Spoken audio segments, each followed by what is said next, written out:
Hello, everyone. It's Sunday. That means it's time for the old drop frames. Co, it's really, I miss you being upright because now you're upside down for me when I stare at you in VMix. Yeah, because I miss it too. I gotta do this. I think no, you can't do that because then unless you want to do that the whole show. There you go. Just get a harness. Yeah. Put it on the ceiling and it'll be great. We'll make it work. People that are watching have no idea what we're talking about, which is kind of how I like to keep it around here. That sounds about 8. How long have we been doing this? Have we passed 10 years? Are we close on 10 years? So not yet. Not yet. I was 10 years on Twitch this last April. Oh, okay. I know that 9 years.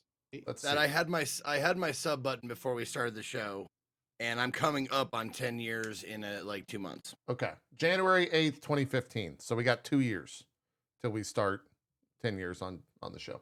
Wait, you're coming up on having your sub button in 10 years in 2 months? Yes, August. I had my sub button before you. Yeah, there was like two big.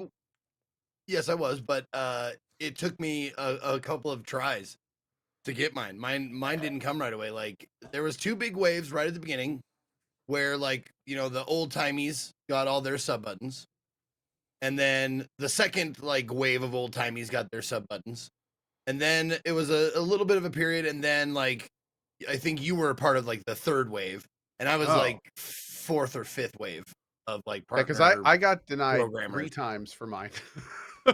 Wow. Back in the day. Yeah, I got denied 3 times. You had to have, and here you didn't have to hit 350 viewers. You had to have a weekly average of 350 viewers. So and I had a whole lot of success with a game called Neverwinter. And I was super excited because I had 400 and 450 viewers over a weekend. So I applied that following Monday. And I was like, hey, I hit the 350. We're good to go. Give me my sub button. And they were like, no, you have to keep that consistently, not just have a good weekend, Co. And I was like, oh, well, you then. All right. Guess I will see y'all in a little bit, hopefully. And it was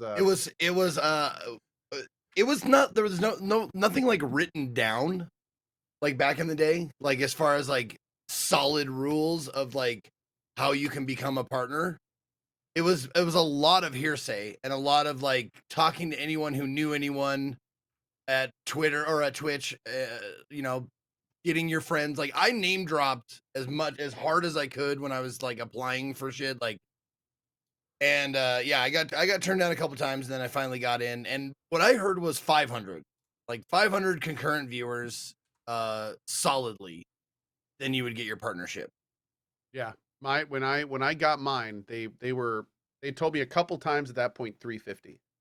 Okay. But I mean, again, I think to put it bluntly, I think they didn't know. I think it depended who your partner manager was. I think it depended on what your channel was doing. Yeah. They very rarely had cemented processes back in the day. It was very much just kind of how we're feeling right now. So and it changed all the time. So absolutely reminded me of RIP Twitter verification, but when the Twitter verification went through, it was just okay, you talked to the right person. And I was like, okay, good. Oh yeah, excellent. Yep. Was I never talking to the right people? I was sending messages, or you're part of the right group, or you know the right person, or I mean, hell, it got to the point towards the end where you could just pay the right person. Remember there was that esports organization that you could buy to be a part of, and the esports had an umbrella verification. So you could literally pay Twitter? I think they offered $2,500, and you would officially join the esports organization on their roster, and then they would give you verification on Twitter. Huh. I didn't see that. That sounds about right. Yeah. I was trying to I know, right? Sounds about right. Yeah. I was trying to find the it's actually funny. So back in my day, this is February of 2011. This is what I forgot about this. Slasher was who introduced me to Kevin Lynn. Because no. Slasher was just a part. He was my friend back in the day. He still is my friend, I guess. I haven't talked to him in a while though. But we worked for a long time in the esports world. He was my boss at one point, funny enough. and he introduced me to Kevin Lynn, and Kevin Lynn, who was he was the COO at the time. This is February 2011, and it was, hey, we got this sub program. Do you want to be a part of it? Yeah, that sounds great. Okay, here's Justin Wong. Hey, Justin, I'm JP. Cool, you're set up. That was it. That's all it was back in the day. And you know, Cool. honestly, like, I want to hear about that and be pissed JP, off. that but, fits like, your life so well. Like that's just so perfect. That's how it was Yeah. back in the day, man. There was no one on the site. That's how I mean, I want to be upset JP, with I've that. never worked a real job. Sure, I'll take a sub button. Why not? Man, that's funny. It really was that wanna be because at the time we didn't know if it was going to be profitable, right? Like Yeah, Twitch yeah, yeah. and like the platform, you had no idea Yeah. that it was going to be what it is. Yeah. Yeah. Yeah. I wanna By the be way, upset with Justin that, but, Wong like, is not the fighting game Justin Wong. He's the former Former Twitch something. employee Justin Wong. Yeah, former who's now Twitch doing all employee. sorts of awesome, big, fun things. Yeah. Yeah. Sorry, Zeke. What were you going to say? No, it's all right. I was just gonna say I want to be upset with that, but you're upset about like people getting like into the club because they know somebody until you know somebody and then they get you in. You're like, oh, this is great. This is pretty great, and I can't. I don't know. I if can't that's- be. I'm not mad about this anymore at all. I don't think there was a club though at that point. I think it was like the club came. No, I meant was- the club. Like I know was what was using you're you saying. knew. The Yeah, metaphorical yeah. club. You're Yeah. saying the metaphorical Yeah. club. Yeah. Well, and in your case, it was a who you knew club. Like you Yeah. knew the right people. Yeah. So which was yeah. awesome. You know, Yeah. you just happened to, but you did. This is how we knew how much we were. I got an email from Kevin Lynn, and it said, "Thanks for your patience while we're updating our system in order to streamline the partner program accounting process. You earned $132 in March 2011." So I think Heck that yeah, was the man. first paycheck back in the day. I think I was There still you employed go. at MLG at the time, but yeah, they sent you a personal email because their accounting process was not streamlined. However long ago I that was, remember 12 the years. on Justin TV, when just hearing about this, just getting to be a regular thing, and they started letting partners roll ads, and I remember the first time that Man vs. Game got paid, Oh yeah. and I was like, it was I think it was less than $100. It was like 50 or something like that, and it was just crazy because he officially could say that he was a professional gamer. Yeah, I guess that's true. Like, I got paid to play video games. Yeah, that's true. That's true. Anyways, I've been doing this 10 years, and yesterday I went out to a campsite that my wife and kids were staying at with some friends, and their mother was there, and and we had the conversation of, oh, what do you do? 10 years I've been doing this, and it's still a weird conversation, and it's Always. still, and the reactions are just the absolute best. So the best part was like she was like, so what do you do? I was like, well, I stream video games. And she goes, oh, well, what is that? And I was like, well, I play video games and people watch me play video games. And she just stares at me for 5 seconds and she goes, and like, wait, is this and like, what person our it- age? No. This is the mother of our friend, of our nanny, actually. Oh, so okay, she was all right. yeah, so she was awesome. But she was just like, and what else?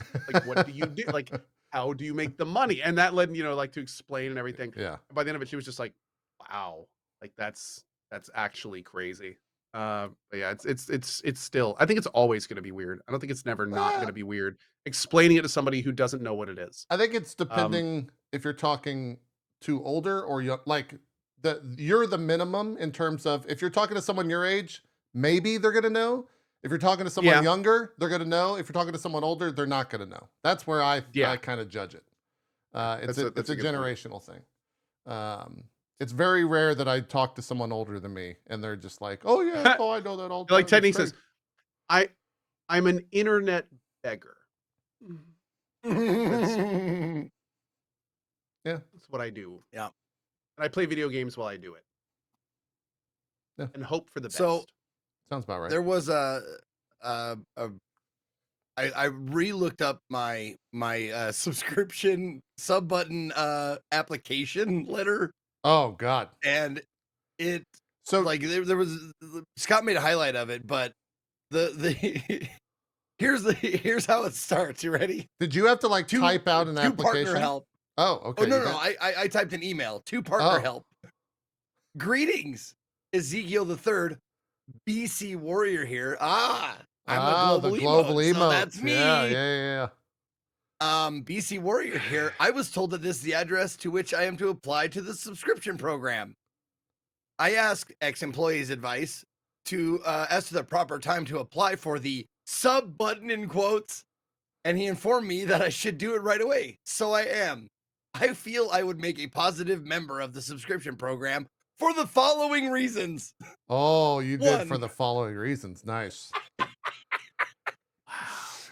And yeah, I list off. I feel like you should 5 be in front of a great class of small children reading this as your project. reasons. It felt Wait, like that, dude. how many This- reasons this- did you list? How many bullet points were there? 5. Ah, nice. Good number. I'll just give you the rundown. I am a consistent broadcaster. I'm entertaining as hell. Ask anyone. I actually put that in there. Confidence, man. I broadcast directly after men and am his BFF. So there's a lot of crossover success because of that. Oh my Name drop. god. Yeah, dude. you got a name I I drop love keep it. most of the viewers I get.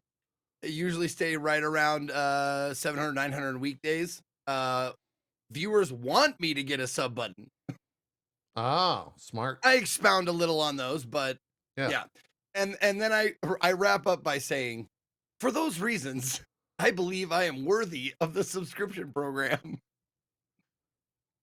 What was the response?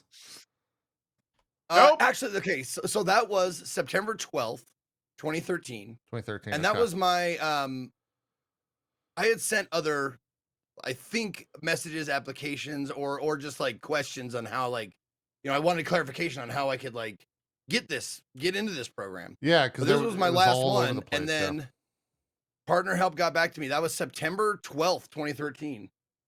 And I don't know why it's because it's 10 years in August, and then the next month will be the 10-year and a month. So September is when I got my sub button, I guess. Sure. Yeah. But on September 13th, the next day, congratulations on your channel subscription. There you It go. was the 5 reasons, man. That was Yeah. it. Well, to be honest, it was probably like, guys, he did a bullet point. This guy's a professional.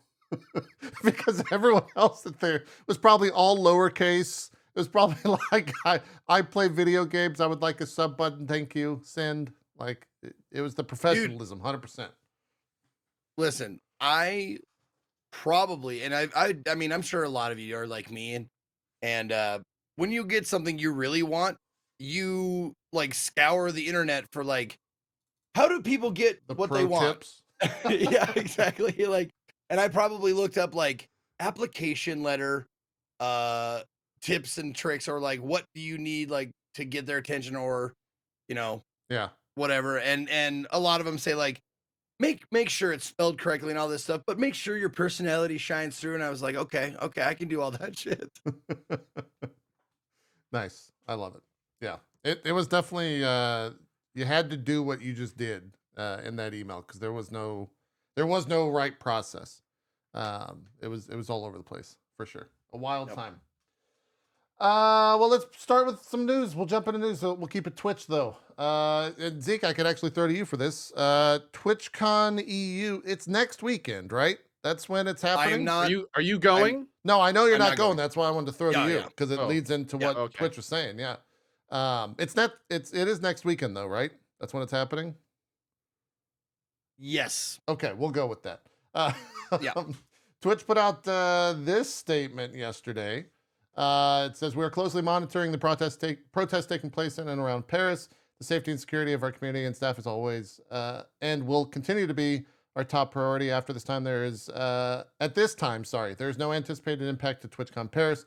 The venue is not near the epicenter of the protest or any of the areas that have seen protest activity, and has continued to operate business as usual. We're getting regular updates from the ground and will communicate any changes to our TwitchCon plans. We look forward to seeing you soon, the TwitchCon team. For those wondering where this is coming from, there are currently protests/riots in Paris right now due to things that the government has done, said, changes, blah blah blah, without going super into it. And it's not great. I think some really bad shit has gone down in Paris recently. They And lit a car on fire and slammed it into a mayor's house while his family was in it last night. oh, okay, I did not hear about that. So it's there was I think there was a 17-year-old kid that was also shot and killed. Well, that was the impetus. That was what started it all. Okay. Yeah, the Or issues continued are it all. societal and cultural, and they've been bubbling under for like decades, and that was the match that set it all on fire. Yes, 2 days ago, 1,300 people were arrested. Last night, 700 people. So Jeez. it's a large national event. And as we do know, protesting is, as one of my mods put it today, the French national sport. But this is a little bit more serious than that. It is something that I think a lot of people are very rightfully and publicly saying that Twitch should be taking more seriously, because they're literally inviting people. Nobody knows what this is going to look like in a week. Right. Nobody. It Right. could get a lot worse. Nobody knows. And just the fact that there's so many unknowns with this, the fact that Twitch is like actively inviting people, literally, like Shannon Zed Killer today linked a map that showed like all the fires last night, and like the Oh. Twitch thing is like in the middle of it. so the fact that they're like trying to bring people into that is, you could argue, not the best idea. Right. Yeah. Yeah. Yeah. Yeah. It's So rough. it's a unfortunate, not great situation. Yeah.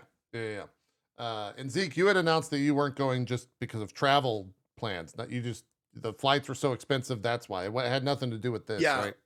No, it's we've been looking for literally like months, like a few months to try and find something that like a flight out there that was reasonable, but just the flying out there would cost twice as much as like the hotel stay. Yeah. And it's just ridiculous. And the term that I like that someone said, I said, it feels foolish to do that.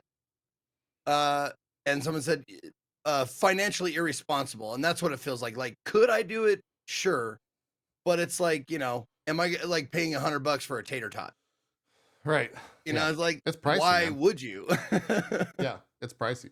Most of the US based creators I know of are being flown out there by Twitch because they're doing things for Twitch at the event, from my understanding. So yeah, we'll see what happens. I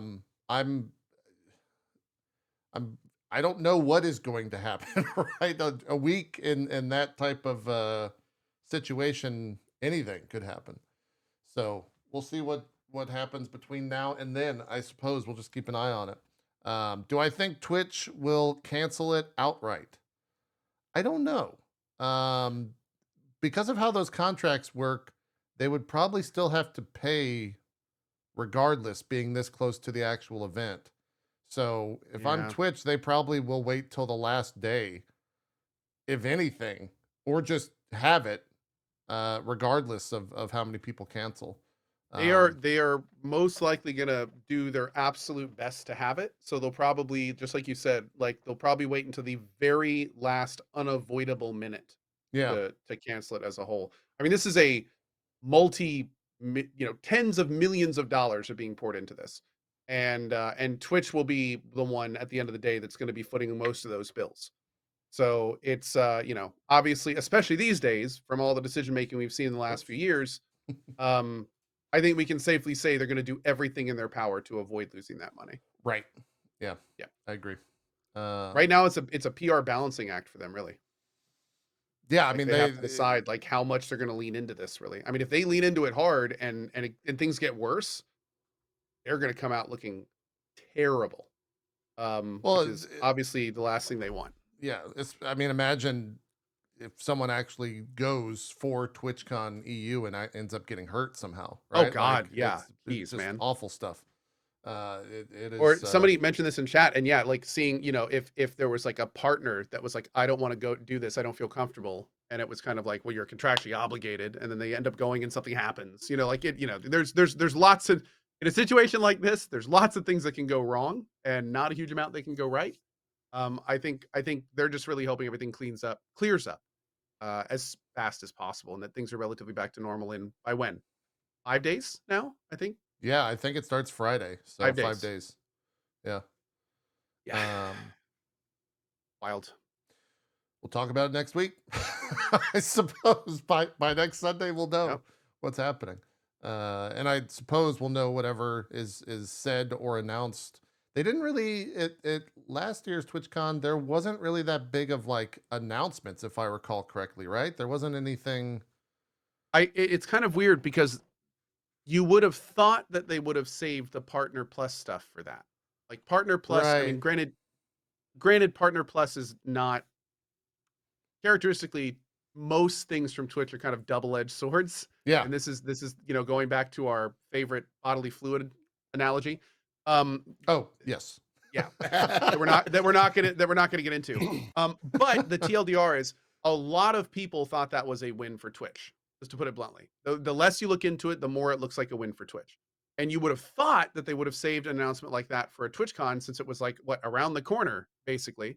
So that leads you to believe they either have nothing, and maybe they're saving some stuff, hopefully, for Vegas.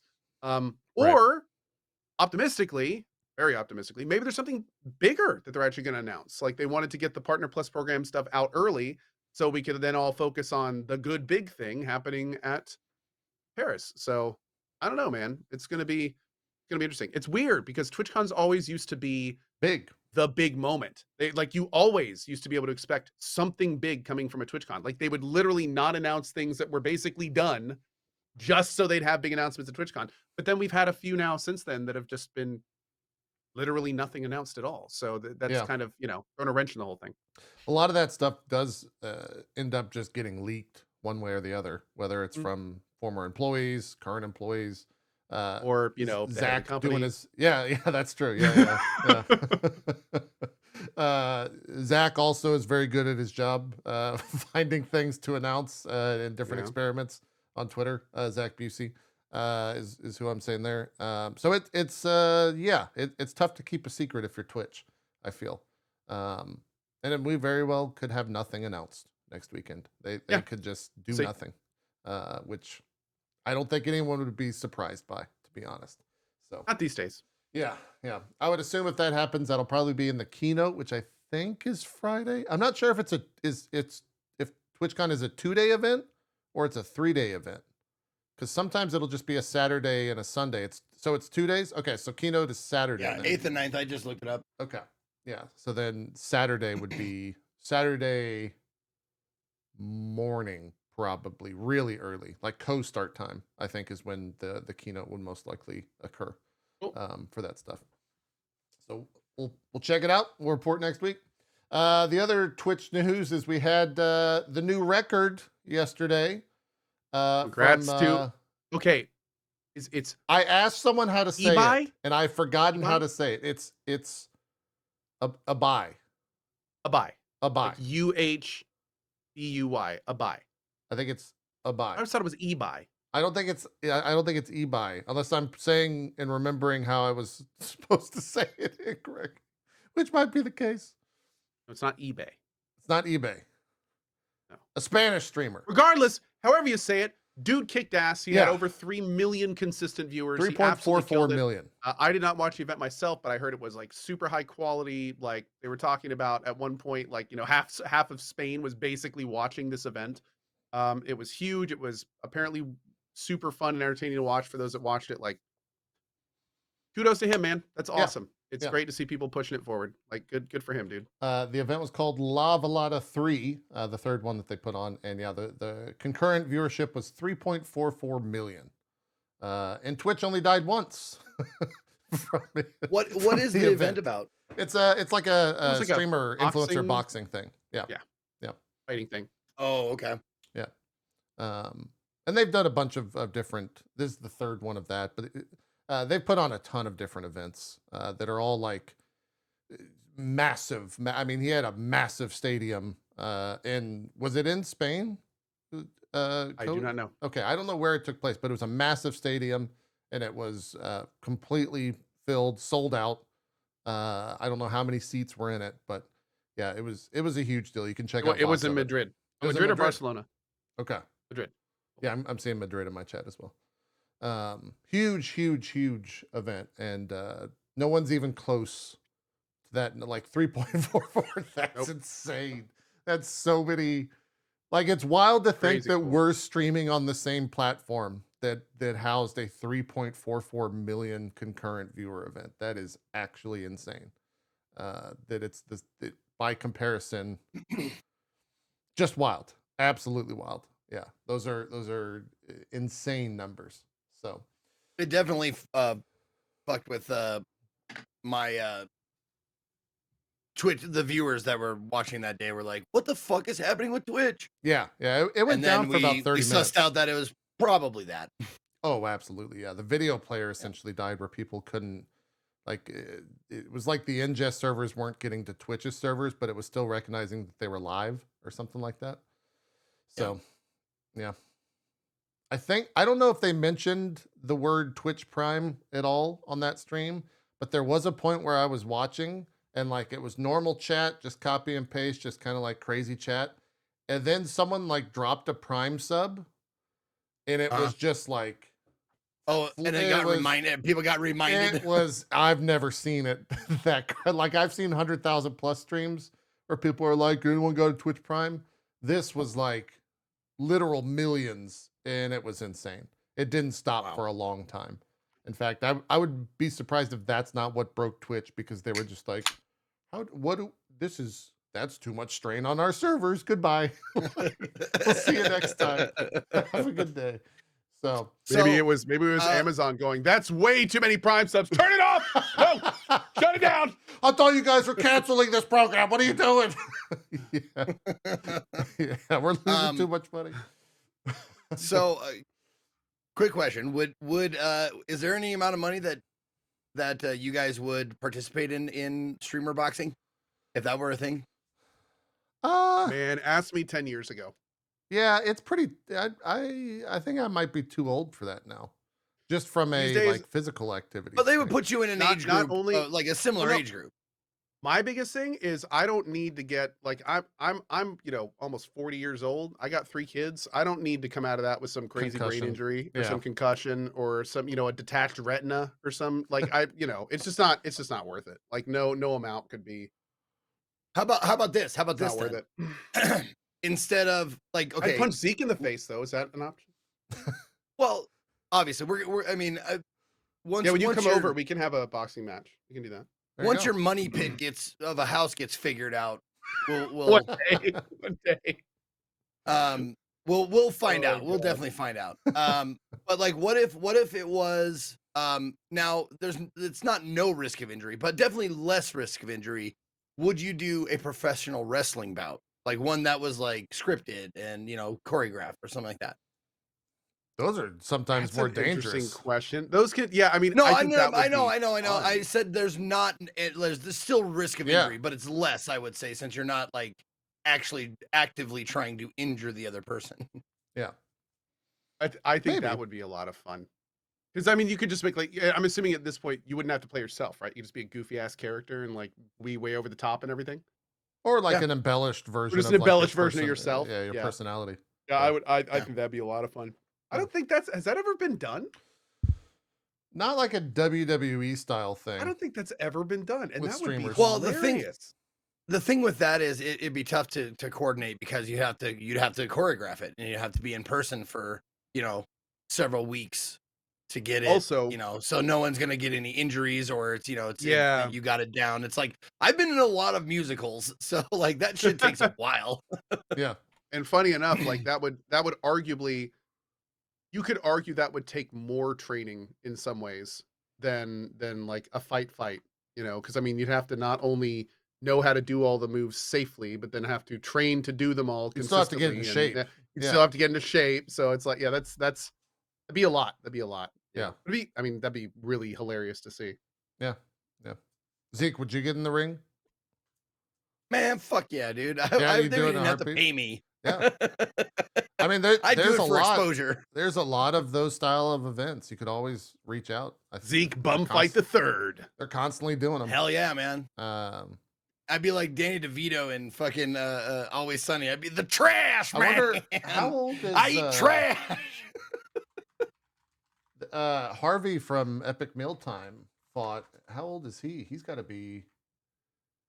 Oh, I heard he's that 37. he fought some guy, but it was like so overwhelmingly like. Oh, he fought like a destroyed the He fought a dude. former WWE wrestler. But didn't he? Like Didn't he like decimate him or something? No, not at all. He got. Or was it the other way around? It was the other way around. Oh, Harvey Yeah. got destroyed. Yeah, Harvey. Oh. I'm pretty. If I remember correctly, which is tough these days, I'm pretty sure he got destroyed. Okay. Well, then there you go. Yeah, if I remember correctly, I think the guy that he fought called out Logan Paul or one of the Paul brothers to fight, and Logan Paul is like a WWE wrestler. Like he was at WrestleMania this past year, and so that's the style of fight that they're the level of fight that they're looking for. But yeah, Zeke, Anyway. you could always app for any of that stuff, Zeke, if you wanted to. There's a lot of different orgs out there. Pay-per-view events are like all the rage these days within former million plus sub YouTube channels. They all have massive events. So Yeah. you should check it out. Maybe you get in. But I thought you were talking about like a one-time event. Like I'm not talking. I don't want to do it like for a long time. I don't want to make it like a second career option or something like that. No. I'm not saying Like, that. I'm just saying Yeah. it's all one-time events. Yeah, they train for one event. That's what they do. Okay. Yeah, it's not like a league or anything like that. But I mean, I'm sorry, I don't mean to make so many caveats to this hypothetical situation. But if I was wrestling somebody, I'd want to wrestle somebody that I knew. Oh, okay. Sure. You know, I wrestling a stranger is yeah, not gonna, it's not gonna be enough fun for me. Like I'd want to wrestle someone like DJ Wheat. I'll wrestle you. Is this the call out we've been waiting for? Yeah. Sure. Listen up, brother. DJ Wheat. More like DJ Neat. No, Dude. I'm gonna do. I need to workshop this some more, but I'll be back. Yep. Dude, Hold on. If Wheat like put on a massive amount of muscle, that's a scary DJ dude, I Weak. feel. That's it. DJ Weak. There you go. There we go. Okay, we I'll got there. crowdsource Took a little bit, but we got there. That's a scary. That would be a scary Wheat for sure if he lifted for 6 months. So yeah, make it happen. Yeah. There you go. Start your own, Zeke. That's what I'm saying. Start your own wrestling, boxing, MMA. We need whatever. to talk to Tangent. I think he's been trying to do that stuff for like 3 years. So Oh really? he Okay. has something going on. Yeah. Tangent's a huge WW or not, maybe not W. He's a huge wrestling guy. Wrestling guy. I Okay. gotta say, like in that vein, that was one of if not the best like special event thing that happened at any TwitchCon was when they had Kaiju Big Battle, which is basically like the premise is like it's giant monsters fighting and they have like these cardboard buildings, but it's all like professional wrestling. Yeah. But they make the ring look like it has like buildings in it and stuff like that. Yeah. That's actually kinda But cool. yeah, That's that cool. shit was fucking phenomenal. Nice. Loved it. I would watch that every event if I could. Didn't know they did that. I'll have to watch the VODs. Yeah. General gaming news. I guess we can kind of go most recent. The Baldur's Gate stuff happened 2 days ago. I think is when that was. Yeah. 2 days ago. So 3 days clarify ago? it. They're releasing it early. Yes. it They is- bumped it up by a month. Yeah. Like just Yeah. wow. I'm still coming down from that announcement. Let me find don't the- even- Baldur's Gate was right butted up against Starfield. No, It was like a week It was prior to in Starfield. between Armored Core 6 and Starfield. Yeah. So when Armored Okay. Core 6, Baldur's Gate 3, and then like the early access to Starfield was like within a few days. So Okay. it was ooh, yeah. Yeah. So basically, you pulled is strings amazing, and amazing. made that happen, Co. I did, and I had to pay a lot of money and grease a lot of palms. Go under. I even had to go under a few tables, but you know, you do what you got to do. Yeah. You had to promise Brian. Wait, what's his name? No, Brian. Sven. Sven. Oh, Sven. Oh, Brian sorry. Fargo's I'm in getting, exile. Yeah. Yep, I'm getting those two mixed up. I apologize, but you Yeah. had to promise Sven first ride on Wait, a new motorcycle. Isn't it Swin? That's right. That's exactly right. It's spelled Sven, pronounced Sven. Okay, I know that was a whole thing, and I've was a whole forgotten where thing. we sit It's on it. Sven. Okay. Sven, yes.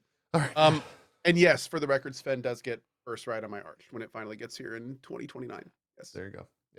Yeah. New launch date. No, is, real talk. I had, and somebody actually asked, like, seriously, I had no idea. I was August 3rd. playing another game, and somebody like does a copy paste from one of the articles because they just kind of like ninja dropped it with a bunch of other big announcements in one of their weekly things, which is crazy because they have like the last panel from hell in 5 days and they didn't save it until then. They like dropped this now, so it's like, what are they going to talk about at the panel from hell?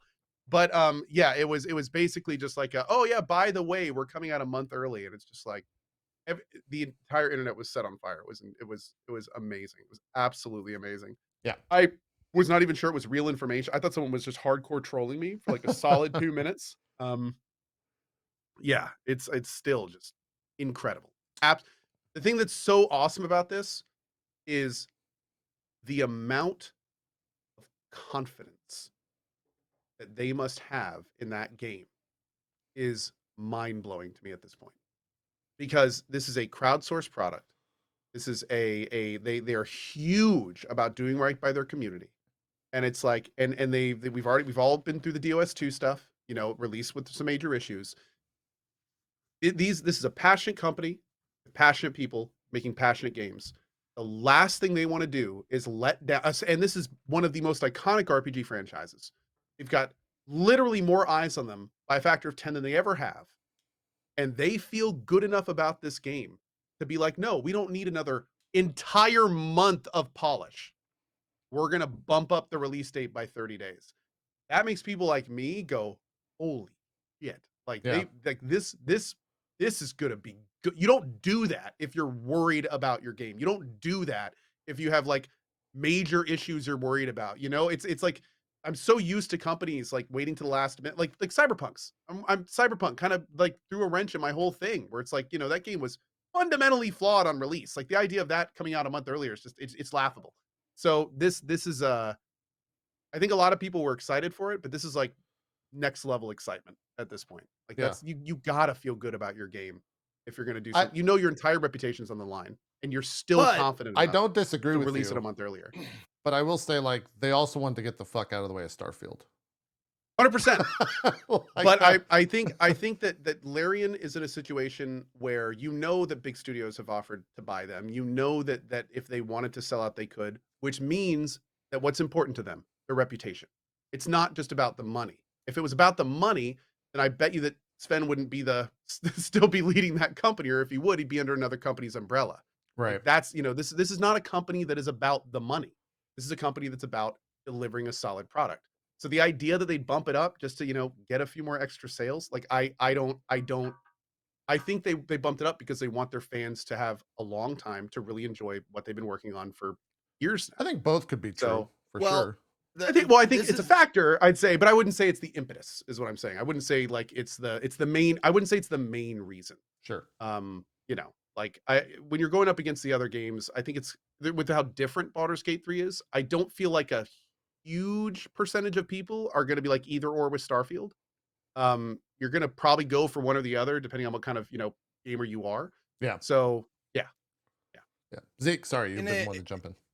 No, that's right. In an episode of Star Trek, there was Star Trek Next Generation, and they found the Scotty from the first series. He was trapped in a transporter beam memory bank, basically. So he was like frozen in time, basically, and they found him. Sure. Right. And he's telling old stories about the old Enterprise and stuff like that. And he's talking to Geordi, and Geordi LaForge, who's the engineer on the current, like at the time, Enterprise. He says to Geordi, he's like, did you tell him exactly how long it was going to take? And he's like, yeah. And he goes, You never tell them the exact time.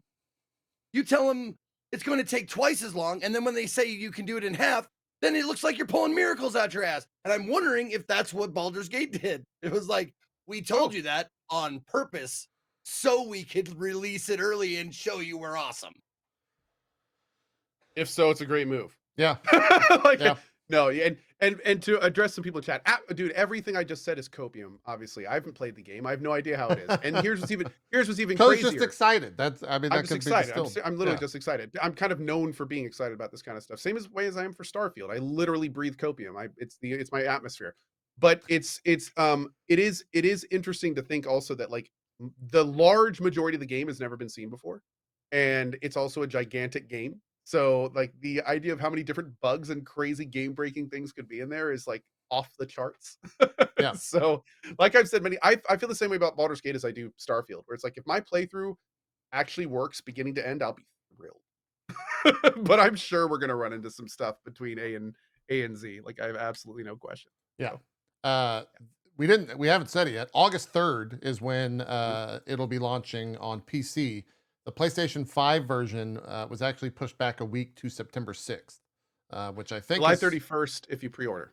Oh, you July don't need to 31st pre-order the collector's edition. You don't need to pre-order the collector's edition. Any pre-order of Baldur's Gate 3 will get you 3 days. Any pre-order. Okay. Yes, and it is only the first act. Right. So but that's still long as shit. That there's still long as shit. Yeah, there's so much content there. I will probably be in the first act for like a week potentially. Like depending. So that was the other bit. There was a bunch of news. They announced the new class, couple races. But max the other level is now 12 instead of 10. Oh, okay. The big news, the headline news that came out, or that a lot of people ran with, is the fact that the normal playthrough will be 75 to 100 hours long. I think he said like a completionist playthrough is around 200 hours with all that. And like, I'm definitely in the minority maybe with this, but that's too fucking long for me. I think that's too. I don't even know if I'm going to stream that, for a lot dude. of people. Like, I don't. I think that's too long for a lot of people. Yep. That's crazy. That's so long.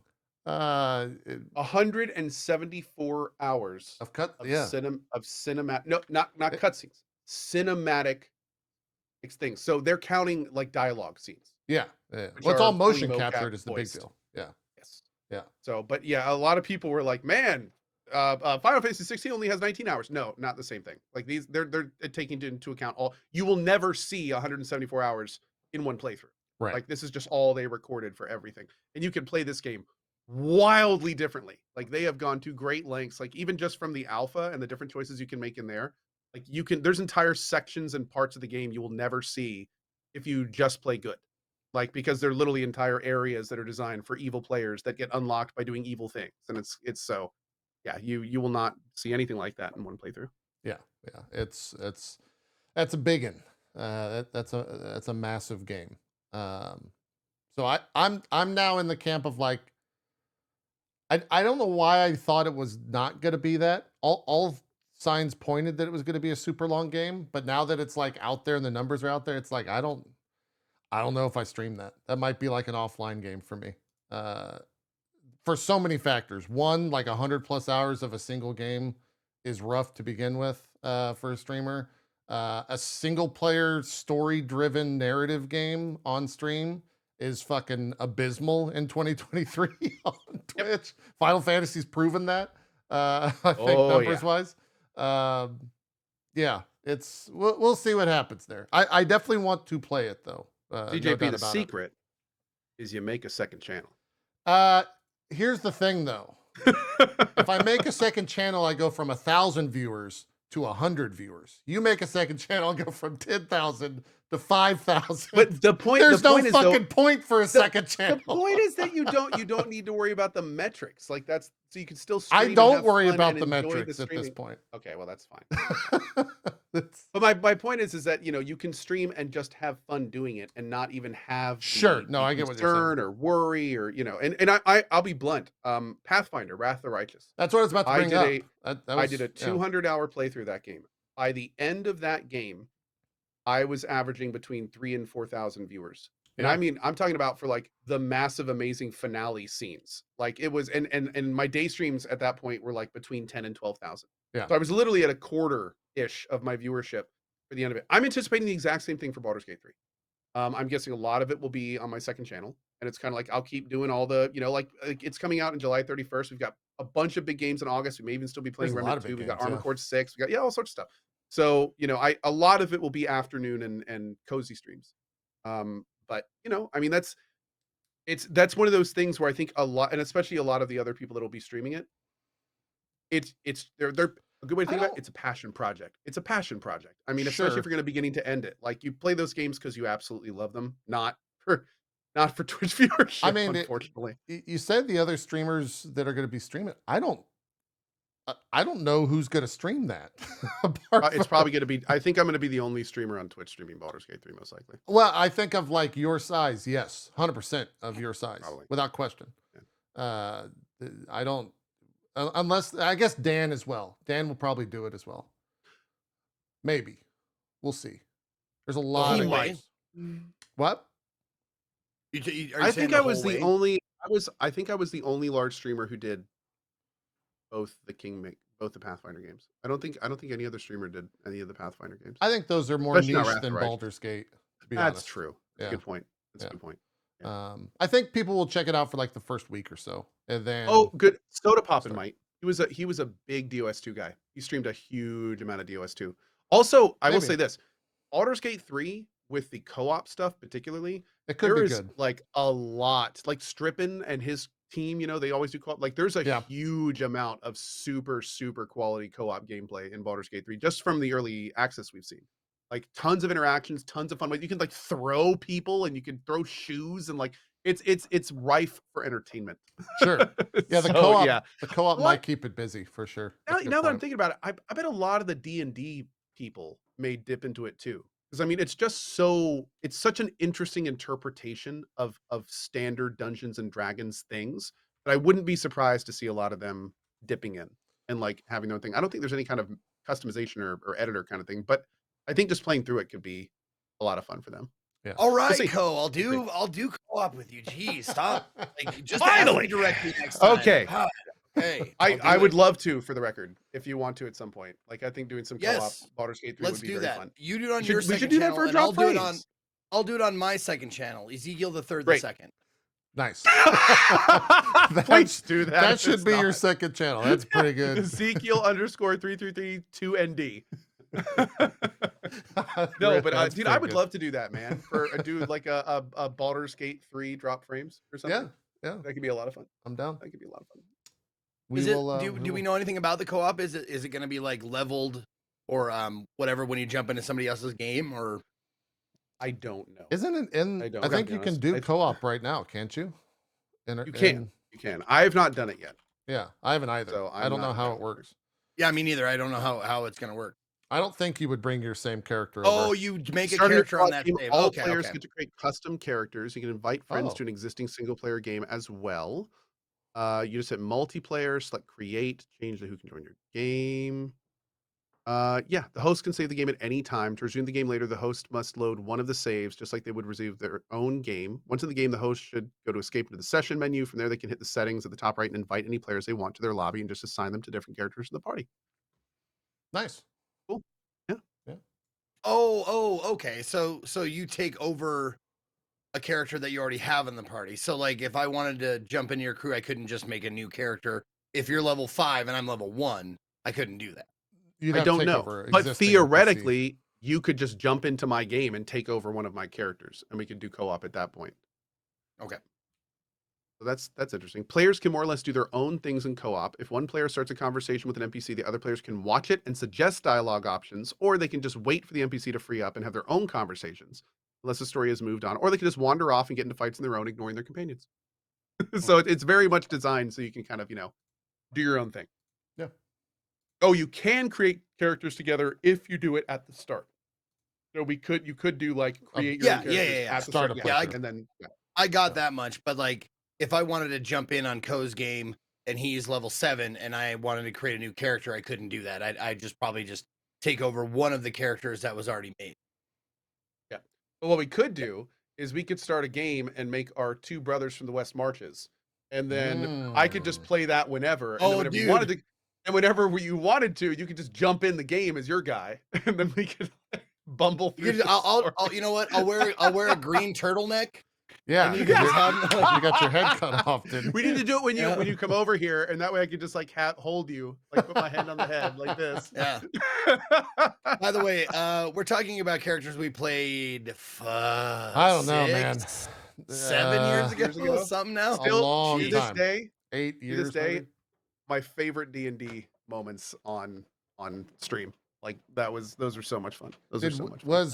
Was West Marches pre-DF or post-DF start? It was during DF. It was.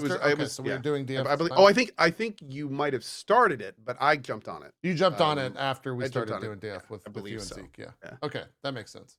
It's been a hot minute since all that shit. Yep. So, well, we'll see what happens. It's this month technically. It's, right? I know we're in the month We're in of the month. freaking Baldur's Gate 3. I can't Yeah. believe it, dude. I Yeah. can't believe it. We're here. We're Oh here. my I God. can't believe. I can't believe it's already July. It's I know. June. This year's been flying. June was crazy. The first 20 days of June for me went by like it was an instant, and then the last 10 days feel like a millennia by comparison, where it was just like, wait, what is going? I messaged Jesse Cox. I was like, hey, are we good for tomorrow? And he goes, what are you fucking talking? It's Friday, bro. We don't have our show till Monday. And I'm like, oh, all right. I'll talk to you later. So my brain has just been absolutely scrambled. Speaking of which, shout out to Mr. Cox, 1 million. He did hit 1 million. Yeah. Huge shout out. Oh yeah, to, dude. He's going to do his Skyrim playthrough. I've heard. Oh, I did not hear that. Yeah, I'm excited for it. Yeah, that was his big joke goal that now he has to do. Oh boy. Speaking of Jesse Cox, it just reminded me that I picked up the Final Fantasy 16 demo. Oh yeah, play through it. Yeah. How you like it? How do you like it? I bought the game. Yeah. There you go. Okay. Continued your playthrough, your save or whatever. Not yet, but I mean, day and a half off is like after drop frames is my weekend.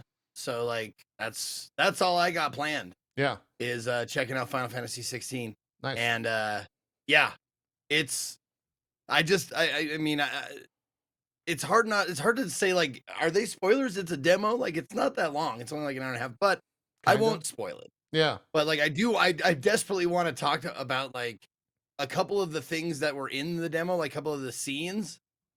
And I watched those and I was like, this isn't Final Fantasy and I'm fucking awesome. That's fucking awesome. Like trust me. I had the opposite. Yeah. I had the opposite thing where I'm watching a cutscene yesterday and I pause it mid cutscene and just scream, how the fuck is this not Final Fantasy? Right? So, No. And there were plenty of like final ass fantasy. Would that be how you would put it, JP? Like yeah, final ass RPG? fantasy. Yeah, JS RPG. That tracks. There were some final ass fantasy scenes. Don't get me wrong, but there was a couple of them where it was just like, this is some Game of Thrones brutality shit. I fucking loved it. I loved it. Sure. Yeah. Oh yeah. Oh, there's a lot more of that in the. Yeah, what I was going to say is enjoy your movie, and we'll all talk about it when you're done. Have you beaten it, JP? No, you're further than me. Funny enough. Am I? Yeah, according to my chat. Are you doing all the side quests? I am. Yeah. Okay. And I've also just been doing like every day I start the stream. It's like, do some main story, chat. The stream ends. Guys, we did one quest today of main story. That was a 7-hour stream. And we didn't do shit. We'll try again tomorrow. And then, yeah. I just did like for the record, the 5th fight, if that makes sense to you. Here's the thing. Every time, I mean, this happens when I talk about it too. Yes, Final Fantasy has always been dark. And if you look behind the scenes, there's a lot of really dark themes and dark things in Final Fantasy. 16, however, is one of the first times you see, like right in front of you, all of this stuff. Like Final Fantasy does this pretty good job in previous ones of having darker themes, but they don't like shine a spotlight on them. Like, you know what's going on, it's kind of there. Sometimes characters talk about it, but, it doesn't take you to where the meat's made kind of thing. Where in Yeah. this one, it's a little more overt. There's no question there is a more overtly, we're going to show you this instead of insinuating it theme in Final Fantasy 16. Yeah. So even the people that say Final Fantasy's always been dark, you can't deny that this one shines more of a spotlight on it. Makes it more a theme instead of something that's kind of like there and nodded to. Yeah. Yeah. Yeah, If yeah. you ever But been no, to a for that butcher shop, that's meat. That was a living thing, but it's a completely different thing going to the slaughterhouse. Like, So yes, kinda what that's a they good way do to put it. here. That's a good way to put it. They kind of give you a few peeks at the slaughterhouse instead of just showing you the butcher shop, which Yeah. has always been a thing. And sometimes sometimes previous Final Fantasies are pretty dark. I mean, there's a lot of SA stuff. There's a lot of slavery stuff. There's a lot of like really deep meaning, religion stuff. A lot of very dark themes. But yeah, this one is there's a few like jaw dropping parts of this one where it's just like, oh, Yeah. like you're like that. Wait, like what's that in that thing? Oh, okay. Yeah. Yeah. I tweeted about this, and I think it's worth bringing up. I'm someone who has, uh, I have ADHD, but also like it's just like I've never had a good time like paying attention to long cutscenes and all that kind of shit. And I get like, if you watched any of my Yakuza or Persona like playthroughs, I'm constantly asking chat like, okay, who is this again? Mm. Why do I care? Blah blah blah. In Final Fantasy 16, they have active time something Lore. where you hold down the Yeah, pad, ATL. the middle pad. Yeah. Yeah, ATL. That's right. It's Atlanta. Yeah, that's right. You hold down the middle pad and it pauses the cutscene and active time lore. Thank you. It pauses the cutscene and it puts up little circles with pictures inside, which is super important. Because in other games I've seen, it has like, there's like keywords and you can, press on the keyword and it'll give you like a text box. This one, you hold down the middle mouse or a middle pad on the, what is that pad called, by the way, on the PS Touchpad, I controller? think. Touchpad. Just the touchpad. Okay. Yeah. You hold down the touchpad and it pauses the cutscene and brings up little circles with like pictures of the character, picture of the place, picture of the item, picture of the monster, whatever. And then it has like 2 or 3 sentences saying like why you're looking at them, why they're in this scene, what they're about, and that kind of shit. And it's just been like when I first tried it, it was awesome. I fucking loved it, especially since I can't pay attention. And I'm like, who the fuck is this again? I do that all the time. And now like that, it's like Amazon X-Ray, which I absolutely love. I wish more streaming sites would have that because I love watching like movies that I've seen before and then like put the mouse on the screen and going, in this scene, blah, blah, blah, blah, blah, was asked to do this. And then like, I love that shit. So Yeah, the behind the scenes. it's stuff, fantastic.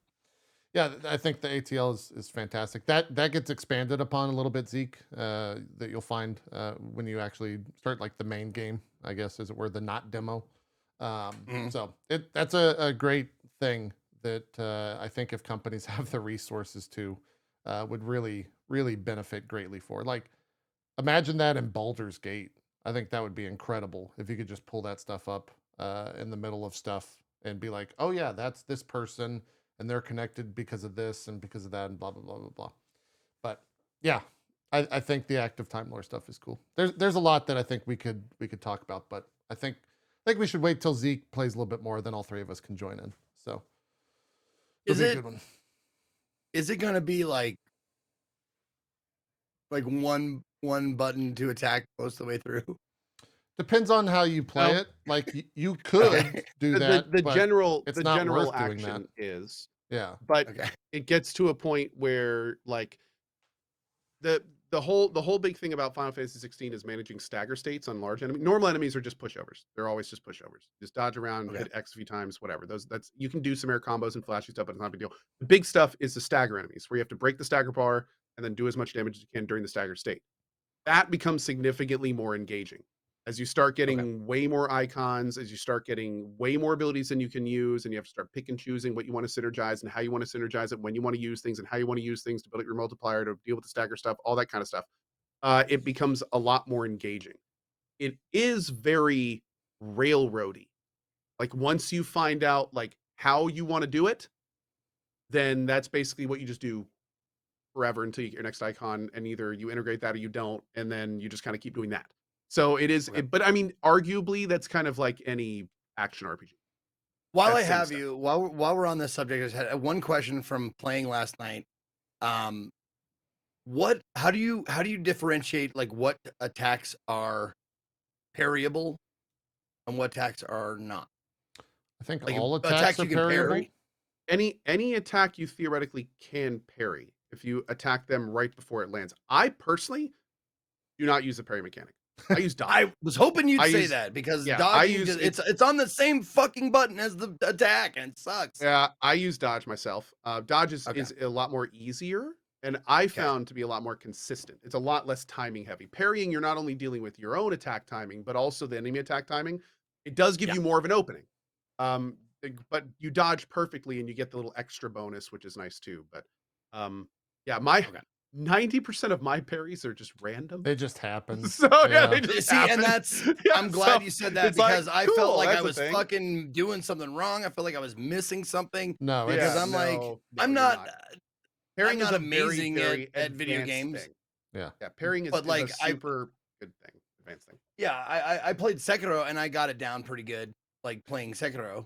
Yeah, it's And not I was don't have to trying do to that. parry the spear guy on the demo, and I was trying to parry, and I'm like, I can't fucking get this, but I can get the I the think dodge. you mean Dragoon, Zeke. Well, I didn't want to name it just in case. That's It's a Final surprise Fantasy for game if anybody. you don't know what a Dragoon Yeah, is. true. No, not what it is, but the fact that there's one in there. It's No, Final Fantasy game. It's no. Dragoon. Since we already said it, like when I saw that, I was like, Kane. Did you know, Zeke, that that's the voice actor for Estinian from Final Fantasy XIV? Do you even know who Estinian is? You probably don't. Probably lost on you. Yeah. I hate everything that just happened over there. There's a Like lot glass. of it. Yeah, there's a lot of that. There's a lot of that. Oh god. Did you recognize the whistle, Zeke? Because it's the same. You have no idea what I'm talking. I'm gonna stop. Whistle for the chocobo. No. For who whistles? Someone. Is it John? I forget who.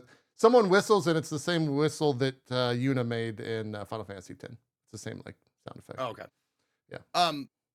Real quick, someone mentioned motion blur. I gotta say, Oh God, it's the bad. fucking So fight bad. scenes between like the fight scenes that are in cinematics, like you start the demo in one of them, and it's good until it gets to the cinematic part, and then it's just like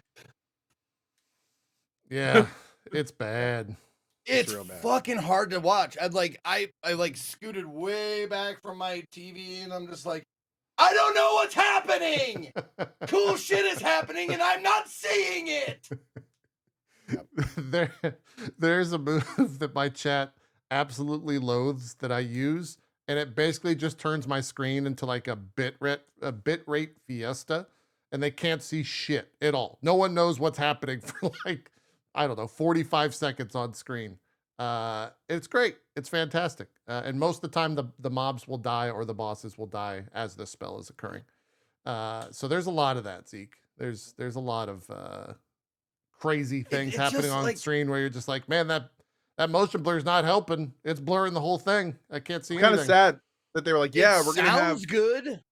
we're gonna have a motion blur toggle and configurable buttons in at launch, or not at launch, but shortly after. And now, like every day, Now- I'm just like, come on, Same. guys. I Hold on keep a thinking second. it's gonna hit any moment. Can we please get this patch out? Like Yeah. it's literally it's a Is- toggle and a button configuration thing. Come on. Is that that's not going to affect cutscenes though, is it? The What? motion blur toggle? I don't think so. Oh, I don't know. Maybe. I don't know. See, that's what I'm like. That's what I'm talking about. Like it suffers. Like a lot of the scenes that could be very cool suffer from the same thing that a lot of like action movies suffer from. They make the camera like jump around and they like zoom in and there's just shit happening Yeah. to make it look like there's a lot of action because they don't want to go through the like. That's why the Matrix was so cool because you saw everything they were doing. Mm. Whereas a lot of action, it's just like, they take the camera and it's just jumping around as the action's going on and you don't get to see any cool shit. And that's what this, like, it seems like if if they slowed it down and backed the camera away, or not slowed it down, but like backed the camera away a little bit, I just felt like there's bright colors. You know, if I was on mushrooms, that shit would be awesome. But like I Sure, yeah. wasn't and haven't been for 8 days now. Great. But I wanted to see what was going on. It was just like flashes of orange and yellow when there's fire and shit like that. And it kind of disappointed me. It Because is. I agree with you. the stuff you can see is really fucking cool. Yeah. There's a lot of stuff. A lot of the like CG moments where it's like, can we just like 2 feet?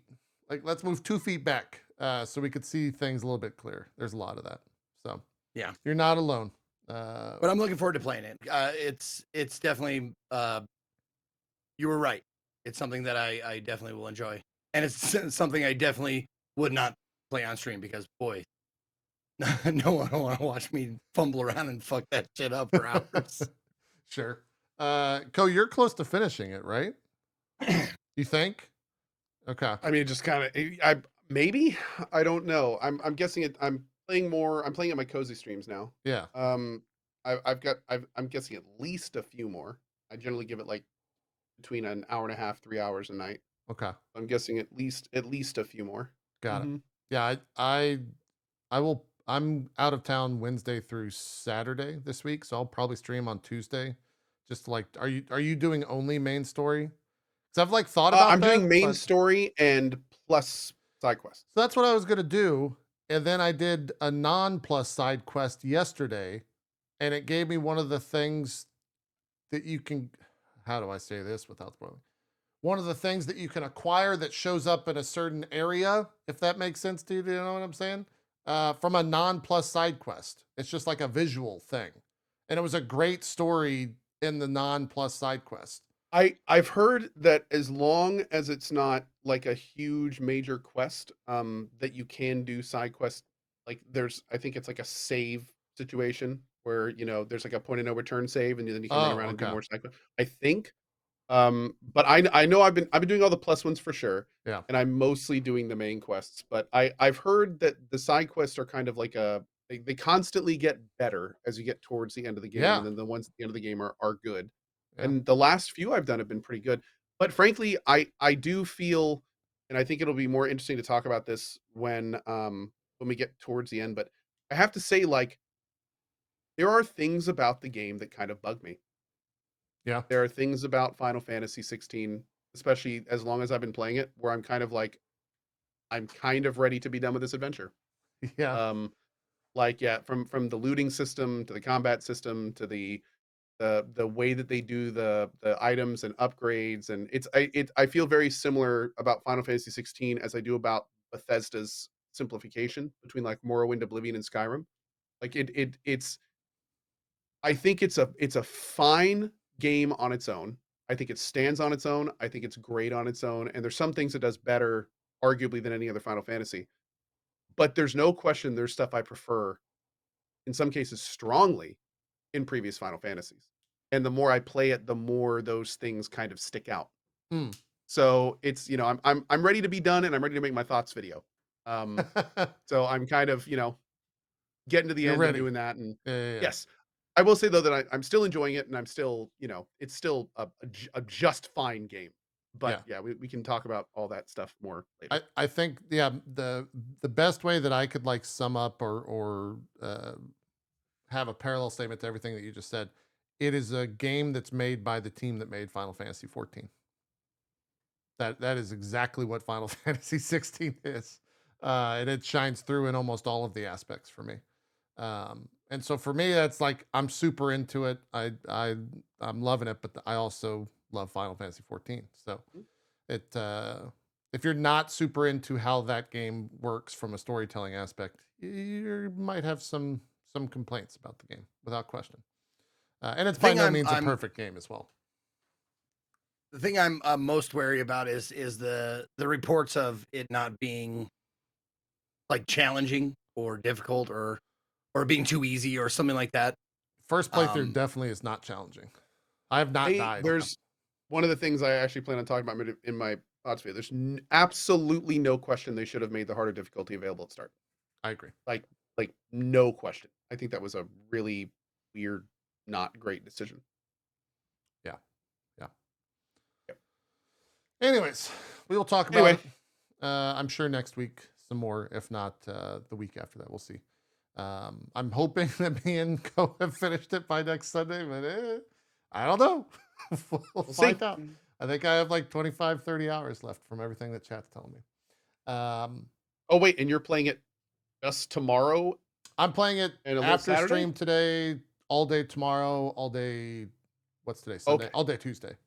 Yeah, I'm gonna Okay, try. okay. I'm gonna You try got- to you do got like time. s- You got yeah, time. I'm gonna try to do Okay. like 6-10 hours for it. Cool. Probably not, but we'll see. I'm not gonna be like forcing it, so to speak. I'm gonna if I don't want to play, then I will end the stream for the day type deal. Cool. Jumping back to news just a little bit.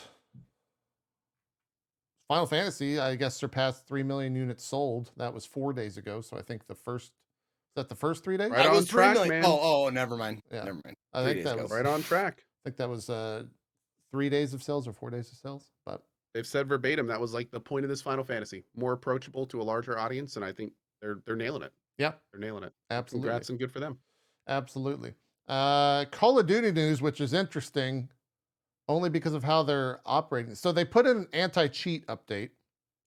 And so now for cheaters in Call of Duty, they are quote unquote hallucinating imaginary opponents within the game.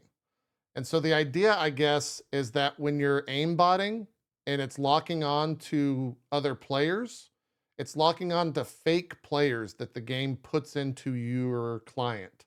And I think that's like a really brilliant way to kind of manipulate what a cheater is attempting to do, because they're just shooting ghost targets that don't exist. And it's very easy to know when you just see like someone locking on to nothing in the open. It's My a question cool way about to handle that, that. though, is if you are convinced enough to fundamentally change somebody's gameplay experience that they're cheating, Why not just ban them? at that point, why are you even putting them in games with people that aren't? Yeah, I think because it's so hard to catch them, if that makes sense. Like this is a In that case, they're fundamentally changing people's gaming experience that may not be cheating. well, they won't It seems see almost it. worse.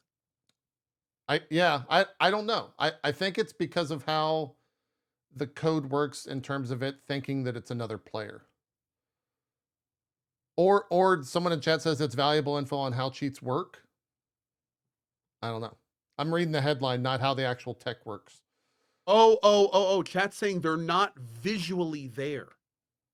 Oh. I thought they were putting in like actual fake players. You're saying they're putting in like the data of those players that aren't there. They're invisible to normal people. Okay, when he said hallucinating, I thought it meant like it was hallucinations, like you see what's not actually there. Yeah, the Okay, article says the okay. newest mitigation, which is simply called hallucination, places decoy characters in the game which only cheaters can see. According to Team Ricochet, these decoys are, quote, undetectable by legitimate players and they cannot impact a legitimate There we player's go. aim, progression, Awesome. end of match stats, or overall gameplay experiment, but serve to disorient So it shouldn't say cheaters. only cheaters can see them. It should say only cheats can see them, like the program, Yes. Yeah, not yeah, the yeah. actual players. Okay, there we go. That's says, cool. That's cool. I yeah, like that. Wow. They look, That's move, wild. and act like a real player and trigger the same information a real player would trigger in cheating software, making them appear legitimate. The game will place these hallucinations near a suspicious player, and if a player interacts with them in any way, that will, quote, self-identify as a cheater. And then they get banned. Yeah. Okay. Says according to Team that's Ricochet, fun. the hallucination mitigation can either be deployed to known cheaters to keep them distracted while more analysis takes place, or deployed to suspicious players to see if they interact with the mitigation and essentially So out basically- themselves as a cheater. They're fishing for cheaters. Yeah. That's what they're doing. They're fishing. So they're like throwing out bait. And then when they get hooked, they're then like, gotcha, and they ban you. Yeah. That's awesome. So, It's like actually the awesome. the first like synopsis you gave of this, I pictured like you go into like this big like group battle thing, and you see like What's Frank doing? He sees ghosts, man. He's shooting at ghosts. This guy's like, ah, ah, ah. He's just unloading. It's like, what is he shooting at? Dude, The that's visions, man. He sees them. just the You know rule what of the best part numbers. is? That's You know going what to the best part happen is? with friend groups. Someone's probably going to Oh, be hacking 100%. within a friend group, and they're going to be like, guys, there's someone over there. I swear I saw him. Are What's you cheating, also bro? hilarious to think about, just think about that moment when a cheater is playing in a round and they see their screen snap to nowhere and start firing. Yeah. That moment of realizing, oh, I just got caught. Yeah. Like that split second, it's just like, oh, It's great. it's gonna be delicious. I love It's it. amazing. I love Yeah, it. just like, and then they just have to sit there and wait for it because they know it's coming. No, and you know what? Oh, so Oh here's God, think of the Twitch streamers who are gonna get clipped with that. Oh, yeah, that's true. Here, I have an Oh image of no, caught in 8K. So from your from your chat, Shobes99 said, why did they announce that? Why not keep it quiet? And that's a good Oh, question. dude, I promise you, they've been working on this for months. It's probably already been in for months. Yeah, like they Yeah. probably just announced it because Oh, maybe okay. somebody found it out, or maybe it's Okay. maybe they figured out that a hacker group went public detecting it. Like, yeah, Okay. there's no question that they just came out with this and announced it. And if anything, I bet you now that people know it's there, like, because here's the thing. Hacking in video games is never a binary. It's never on off. It's a constant race between Yeah. the hackers and the devs. So it could be the kind of thing that maybe they announced it now because maybe one of the big cheats found a way around it. And they're like, okay, now we have to do the next thing, and now we have to do the next thing. Like it's it's just a race. It's a race. So if they announced it now, there's a reason they announced it now. You Yeah. just probably don't know what it is. It's very cool to see Very cool. them do that, though. And I think one of the biggest complaints about the COD multiplayer this past, I don't know, decade, really past 5 years, is just the cheating has gotten so crazy within that world that they're starting to have to do things like this. Dude, cheating is one of the things that's been pinged for the reasons the cycle's shutting down. Oh, really? I just saw that Apparently it they was lost shutting a- down, but I didn't know that was I, why. I was not a player myself, but when I asked a few people who had been actively playing it, they're like, "Oh yeah, like a lot of people left because they couldn't get control of what was going on in that game." Wow. So, I mean, that happened to Tarkov. It didn't shut down, but a lot of people stopped playing. well, it. they're still dealing with that situation. Yeah. Like that's an ongoing issue. What's shutting down? The Cycle Frontier. It was like a more arcadey sci-fi extraction shooter. Yeah. Yeah. I never played. Turning off the servers. I know like Sacriel and that group of I did a streamers sponsor played stream it. of it. Yeah, was it, It was fine? like, it's hard okay. Like I felt like it wasn't really doing too much to push extraction shooters further, and if anything, it was more kind of like I guess it was more kind of arcadey, which I feel like if you want an arcadey extraction shooter, you'd probably be playing a different game. Like if you want arcadey, you generally go a different way with it. It was a fine game. It was cool, but like I felt it was a little too streamlined. Okay. It was a little too like extract like dark and darker and stuff like that. It's a lot more interesting because there's so many more items with stats and different kind of fun things. This one was kind of, even when I was playing with Sacriel, he was like, yeah, it's a simpler version of that other stuff. Didn't really click with me too much. Yeah. Well, they're shutting down. Is it already shut down, or have they announced like a final date? Did you go? Oh that no. far? I think it shuts down in like September. If I'm not Oh, mistaken. okay. So they're gonna keep Chat. keep servers up for a little bit. I can. Yeah, find chat the will have to article. correct me there. Let's see. I think it's like end of September. or something. September 27th is when it'll go offline. you go. Yeah, developer gave a few reasons for the shutdown, including an interesting one. Cheaters isn't ruin the that the- experience for everyone. Isn't that the Cyberpunk release date? No, maybe not. Maybe. I don't know. You'll have to tell me. We have some Cyberpunk news. Speaking of that, I'll use that as a jumping off point. You're welcome. The VP and PR of communication, Mikhail Platkow Gilwuski. We will sit here until you pronounce it properly. I mean, I'm just gonna go to Google. I'm just going to Google. Because Google's never wrong. Google's never wrong, Zeke. Yeah, Never wrong. let's just call him Mikhail. Yeah. Mikhail. Let's go with that. He gave a lengthy interview to GameIndustry.biz. The headline to come out of that is I'll give you the lengthy quote instead of just the snippet. He says, quote, I was personally not happy with how things turned out. Was not expecting that. I knew immediately that we had to come back. I like the spot we were in. I'm not talking about the peak of the hype, but the 2 years before that. We had our community. We liked them. They liked us. It was awesome to work at CD Projekt Red. After the release, it was tough, but I knew that we had the same people. The gamers are the same. We just need to fix our relationship. The only thing we can truly do is just deliver what we are capable of. I have a feeling that soon we will be able to do that, and hopefully that will be a new beginning for everyone. And then he goes on to say, quote, we need to fix the relationship with our players. He's not wrong. Like, from a PR perspective, that's exactly what you need to do. Wasn't there another much more damning quote that came out of that? I don't know. That was the headline that I saw. What do you know the subject matter for that? I think there, and here's the thing, I'm not sure. I think there was a quote where he basically was like, the reason that the Cyberpunk release was so bad was because it became like fun to hate CDPR or cool to hate CDPR. There or something. was Do you guys know what I'm that. talking about? I don't know if that's the same interview. I do remember reading that. Is that though. different? Yeah. No, I will say that everything he says is absolutely right. Like CDPR shot themselves in both feet by basically completely dishonoring their player base in terms of like obfuscating the state of Cyberpunk, not delivering on what they promised. Like they that's one of the furthest fallings of a dev ever in terms of public relations with their player base. So they do have a lot to make up for it. They have been trying for 2 years. And to be honest, like Phantom Liberty is going to be, that's going to be probably one of the biggest deciding factors on if they actually even have a chance of recovering. Not a lot of people, because this has been weird. A lot of people have said like, oh yeah, Phantom Liberty is going to come and everything's good. It's like, you know, Phantom Liberty is their chance. Like, yeah, Cyberpunk has made some grounds and they've cleaned it up and it works better and they've added some stuff. That's cool. But that is then opened the door to the chance of them recovering. Right. Like, I don't think they're ever going to be where they were. I don't think they're ever going to be where they were.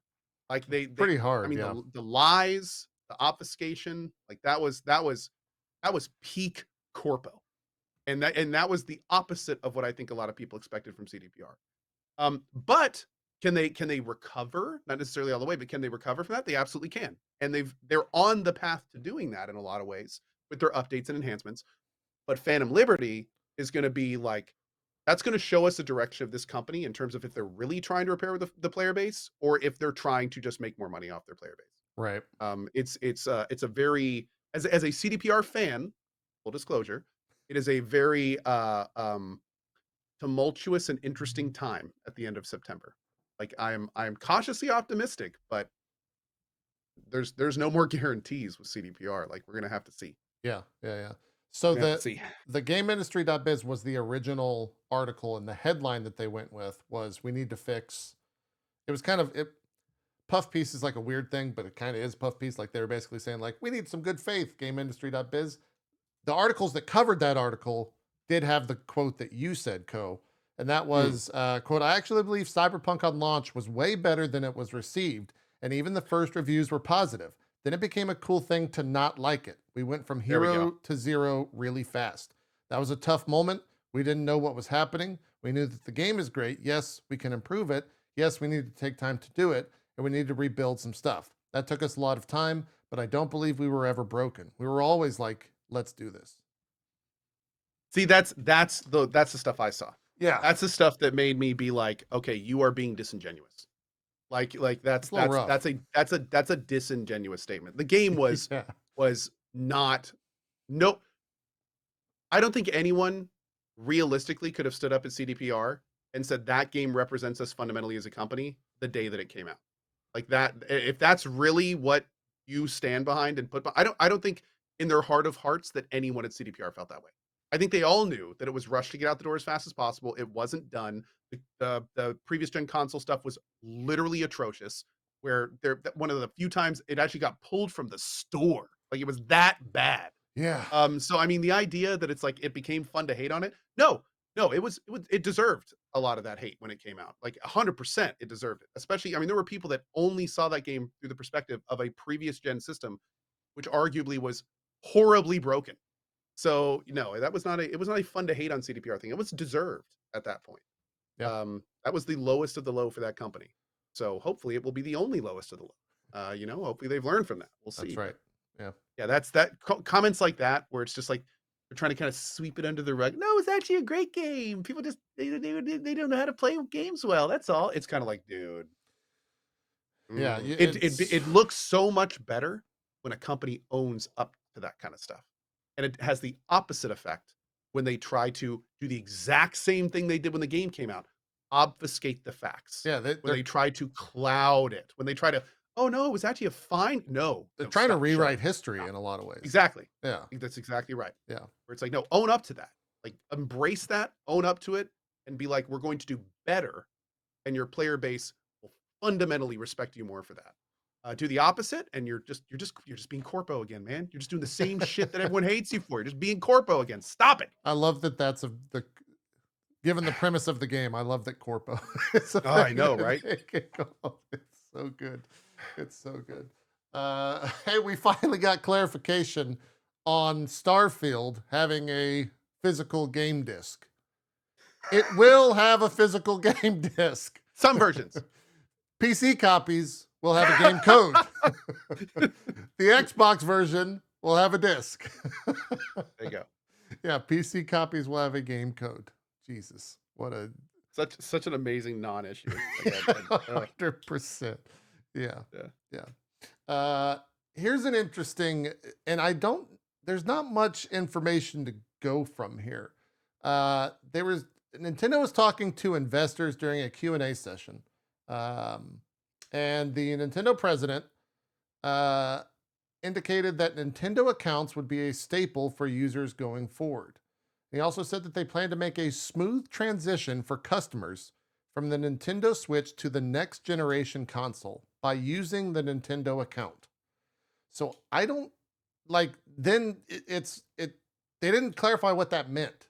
Like, does that mean that all of your Switch games carry over to the new system? Is it backwards compatible? Is it your account will work on both? Like, I wouldn't think any of that. And Yeah. I would think that they're just saying, like, I think they're trying to stay competitive with Sony and Microsoft and that kind of, where you have your Microsoft account, you have your Sony account. I think that's all they're saying. I would not look into it any more than that, to be honest. I hope. Yeah, and somebody in chat just said, JP, they don't even know what that is. I'll look into it. They're still figuring out the internet. Exactly. Yeah. Can't really look deeper into that. There's no works. deeper at all. Like, he was just saying words that sounded good together. That's right. That's right. Here's a wild stat that came out of that. There's 290 million Nintendo accounts across console and mobile. That's fucking crazy. That is an insane amount of accounts out there. So it's almost as many as Coalition mobile app users. Yeah, is it? You running ads on those? All the time. All the time. It's mostly just for my bathwater, though. There you go. I do sell a lot of bathwater, though. I've had to take so many baths recently. But oh yeah, can I help? Before you buy, okay, listen, buyers beware. It doesn't taste different from any other bathwater. Well, like Zeke, I thought it would. Okay. Earlier this week, I found some new It's Ollie's bathwater. I sold on some of this earlier this week. I read that tweet and almost like instantly unfollowed. I had to like one hand was trying to unfollow and the other was kind of holding it off, being like, no, it's JP. He doesn't do this often. Just it's okay. Dude, that might be the most foul situation I've ever found. Yep. I don't even want to explain what I'm talking about. You can go to my Twitter and waste one of your 600 tweets on. Yeah, I was gonna say this is back when you could read tweets on Twitter. Which is, you have to be careful now. Don't waste one of your 600 on this. Yeah, we haven't talked about that, but we could. Just real quick, for me, I primarily only use TweetDeck unless I'm on my phone. Yeah. And does it even work? It does work, but my user column, like the my tweets column, does not load. And there's all sorts of things right now. Yeah. It's kind of a mess over there, and I don't know if we need to spend necessarily too much time on it. I don't think we The do. TL Yeah. the It's just a TLDR fucking is mess. It's just a it's fucking mess. it's a fire. It's a fire right now. And what's What even is the 600 crazier, thing though? okay, the 600 thing is because basically, now there's a public reason and there's a private reason that's been going around. The Whoa, public hold reason, on. Hold on. What what is the 600 thing first before you give me the reason? I will start with that. The 600 thing is Elon tweeted out that there's something called website scraping, and that's when bots and various other things load a bunch of things on a website and they scrape all the data off it and then use it for their own means, be it sorting Gotcha. or getting information, whatever. Yep. Elon Musk said, there is too much scraping going on Twitter, and I don't like it. So what I'm going to do is if you're a Twitter Blue subscriber, you can only load 6,000 what are we going to call them? Posts. 6,000 Twitter posts. If you are a established user that is not verified, which is not blue, you're not paying, then you get 600. And if you're a new account, then you get 300. And what he is saying that is doing is that is preventing scraping, which is a way that external websites gather data off Twitter. Now the problem is that there is, and that's, I'm sure like that could be a reason, I guess. Like that, sure, whatever, we'll go with that. Why he would care about that and why it would affect anything really is whatever. But anyway, there is another thing going around, and this is the one that I was talking about this morning, and some people are saying this is proven, and some people are saying it's not, and there's all sorts of weird things going on. But there's this other thing going around where they're saying that on June 30th, a very large, huge bill that Twitter owed Google came up, and that it was either not paid or the contract was not renegotiated as it should have been. The rumor is that the person doing that was fired. And basically what happened is the amount of data that Twitter can use from its backend services essentially was strongly restricted down to a very small amount. And that was then the reason that Elon was now trying to restrict so much data that so many people can use. Because essentially, like, you'd go to a website, it wouldn't be able to load a tweet. It would then start sending requests. Twitter was like DDoSing itself. It was this huge, it has basically become this massive, multifaceted mess that no one is 100% sure why is happening. And the only person that probably really knows is Elon. The whole website is kind of in disaster recovery mode. And nobody's really sure what's going on with the future is. Now, here's the thing. The limited tweet stuff is supposed to be temporary. So it could be that him and Google, if that really is the reason, they all figure their stuff out and everything's hunky-dory in a few days. Maybe that's what's going to happen. In which case the scraping thing was probably all a big lie from the beginning. Or this could be the beginning of the actual downfall of Twitter. We don't know. we have no idea because we don't have all the information. So what's the time limit on the 600? I think it's daily. I think it's 24 hours. 24 hours. I think he said at one point a day. And here's the thing: there was all sorts of weird stuff going on. Like there were some people that were on my Twitter last night that were actively trying to hit the limit and not able to do it. There was one guy who was like, who's like, I've literally counted like 2,000 plus posts now, and I don't see any limit. And then there's other people who are posting screenshots of them being limited, and they're like, I've barely used it. I've seen those. Yeah. So nobody really knows what's going on. It's and again, I don't know if we're ever gonna really know, considering this is all stuff happening in the back end, and Elon's a huge troll, and he may be the only person that knows what's actually going on. So it's it's a mess. It's a mess. That's you can just sum it up. That's really all it comes down to. It's a giant fucking mess. It's a giant mess. Yeah, that's really about it. So it's just you scroll down. It's like for the people who are saying like I hit my limit 10, 20 minutes on in your chat code, like you just scroll down and then it just says like the end. Like I know you just get the screenshots. I think rate limit exceeded. You get rate limit exceeded, something like that. Rate limit exceeded. Yep. So you get to it like as you scroll down in Twitter, eventually you will get to the bottom where it will load the next set of tweets. It will continue loading your timeline. Some people are claiming it gets to a point where when you normally would load the next to your timeline, it just says rate limit exceeded and you can no longer load posts on your account. That's what people are saying. I have never hit that limit, so I do not know, but I don't really use Twitter hugely that much these days, so I don't know if I'd actually hit the limit. Yeah. Yeah. So say I go to one person's Twitter page and I'm looking for like a really old tweet of theirs, and I'm scrolling through like every. You're asking questions and nobody knows. Yeah, you'll have to do it yourself. No, yeah. but nobody knows new tweets, Okay. old tweets, history tweets, tweets that were made that day. Like, no. Well, the reason why I bring that up is because like, is it hiding or making it more difficult to go back in someone's Twitter history and see a post they made from 2014 or whatever? I'm guessing this entire thing is so people can't see Elon's old tweets, if that's what you're asking. Yes.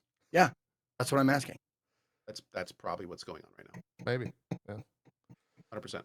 It's all a fucking mess. It's all a massive mess. And from in terms of like where it actually matters to money folk, advertisers. Yeah, I know. I'm sure tweets. every single advertiser saw that, was like, I'm sorry, scraping? Like that you're excuse me? Yeah. Hey Phil, can you cancel our Twitter contracts? Like there's not a single advertiser that saw that tweet and was like, this is a good thing. Like I guarantee you every single advertiser was just like, okay, it's time to go. Yeah. They're already having issues with advertisers. So it's like, man, it's a fucking mess. He has to know that that's what all the advertisers are going to think when he put that up. Like to announce to your user base that you are going to dramatically restrict how much they can use your service, and you are literally a partial ad platform. That's the only reason that I could actually think that Google thing is true. Like that had to be a last resort. You would never test or try something like that. You can literally lose all of your biggest advertisers. So yeah.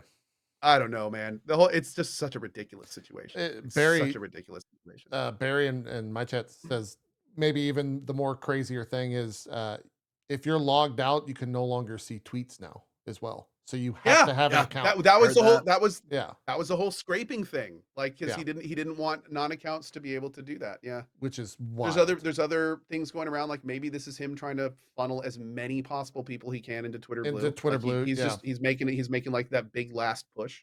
Yeah. To see how much he can get it. So like a lot of folks are thinking like that this is the start of him getting to the point where he announces it's insoluble. And like and basically being like, Twitter's not making money. I'm turning it off. Like, this is last ditch effort kind of things. The wild thing, again, rumors.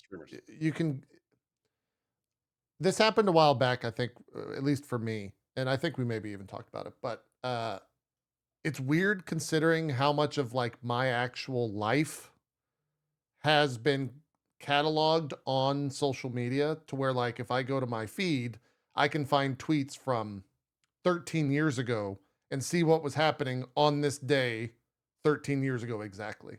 And for all of that to potentially just like be turned off somewhat, be in like not accessible it's like Twitch VODs all over again, man. Yeah, it's very sad really for me. It's crazy to think that your presence on the internet can just be turned off. Yeah. Like it's wild. By the way, just to address something in chat, somebody in chat specifically said, you guys are pushing misinformation. I feel like we've been peppering and have been trying very hard to say that these are rumors. Nobody knows what's actually going on. This is just what people are saying. We do not know. The only person that does is a known troll that has very little public trust. So like, I cannot be clearer that nobody really knows what's going on. Let me just say that again. There's no misinformation because we're telling you this is useless information. This is literally like no one knows. Yeah. So yeah. Okay. I feel like that guy's got like Twitch Blue, and just like his Twitter account is now at the top of the chat. I just want to make sure that's clear. Got to be clear about this. Yes, this is essentially gossip. This is Gossip Girls featuring 3 middle-aged men. That's exactly right. 100%. I am Gossip Girl. That's me. Yeah. Spoilers. What else? I'm a Samantha. You're a Samantha? Okay. All right. Fantastic. I took a quiz and that's what I got. What are we talking about? Chat's been spamming this for a while now, so in an attempt to cover the story so that they can move past it. GoXLR is shutting down. They posted on their Discord a message, and it said, I'm kind of just scanning this for the first time. If you're not aware, TC Helicon just laid off all remaining staff in the Canada office, which was responsible for firmware, software, driver support for GoXLR products. There are no longer any TC Helicon members that are part of this Discord. Before the team left, they provided the last update that is in beta. We were told that support would be moving forward to a different team, but we have not heard anything since they were let go. This news was unexpected, and the MVP and Big Brains decided to make a post about the uncertainty of the device moving forward. We've been trying to assist with issues, but it is basically a full-time job to support 30K members of this Discord. We don't have admin rights to the server, but we have enough access to keep it running for the time being. It's a rather lengthy post. I could show it on stream here, but So, essentially, real like, talk. it's not going well. For those wondering, by the way, JP, there's been a lot of like, what is GoXLR in chat?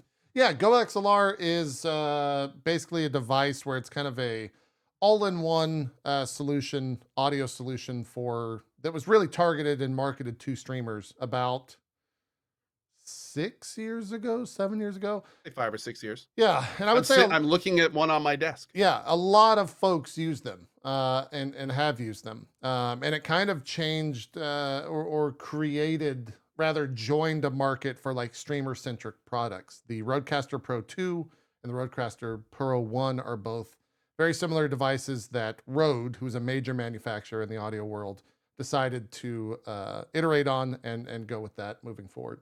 I don't think that the GoXLR, was it always in beta? Was it always or was it a fully, like, I never used one. I always stayed away from it because I had a different 2PC solution. But was it like, would you say it was a 1.0 product, Co? Or were there always issues with it? I mean, there was always something with it. Yeah. Like I had to get mine working, the one I'm using now properly. I had to go on their Discord and get like a custom firmware sent to me. Yeah. Like just, and a lot of streamers had to deal with random little things like that. So Yeah. yeah. It's Yeah. very, very much like streamer or Twitch adjacent hardware that a lot of folks use and used and still use today on this very show, in fact. But yeah, it seems like they have fired all of their staff, and potentially that might be the end of the company. Anyway, Yeah, that sucks. It looks like I'm gonna have to. I mean, I have one of those. You recently either recommended or linked the Rode. that's what or I'm using something, right whatever it is. now. Yeah, I've got one of those, so I'll probably talk to you about getting that. it's the same set up here. same thing from my understanding. Yeah. Zeke, did you ever get a Rodecaster? Are you still on GoXLR? What do you? Because I know you. No, You're still I went to GoXLR? GoXLR and never looked back. Yeah. Yeah. Okay. It's just it's simple enough for a caveman like me to figure out, and it's got. I mean, that's why so many people use it, because it's just it took the place of 3 different fucking big pieces of equipment that I used to have. Yeah. Do you think, like, what's the shelf life of it if in fact, like, GoXLR software updating is done? How long will it continue to function? I mean, I don't know. Any update on like Windows or OBS or anything could potentially break it, but it should still work for the most part until a Windows update breaks it, I think. Do you think there will be like crowd patches, like people that just use it and like it will Maybe. patch it? Yeah, maybe. I hope so. I would think they'd be found in that Discord. If there's 30,000 members of it, there's probably someone that might take up the banner and try to support I it. was gonna say, I don't know if it's confirmed, but somebody in chat said that they maybe open sourcing it, Oh, which would be interesting. that'd be kind of cool. Like that could be kind of cool. Like maybe someone would actually run with it. Yeah, maybe. Okay. But I would say, Zeke, if it's working now, keep using it. Don't till Oh yeah, it's still touch working. it. That's kind of my plan too. Yeah, I just don't touch it unless you have to. I mean, if it's doing what it needs to, then Yeah. no reason to mess with it. Just wait for the next Windows update that'll inevitably break it, and then move on from there. If you're on Windows 10, a lot of that stuff is Windows is already kind of like Microsoft already moved past that, so there might not be anything to break it. Somebody said in the last part of the Discord message that was shown on screen, the Linux dev takes over most likely and open sources it.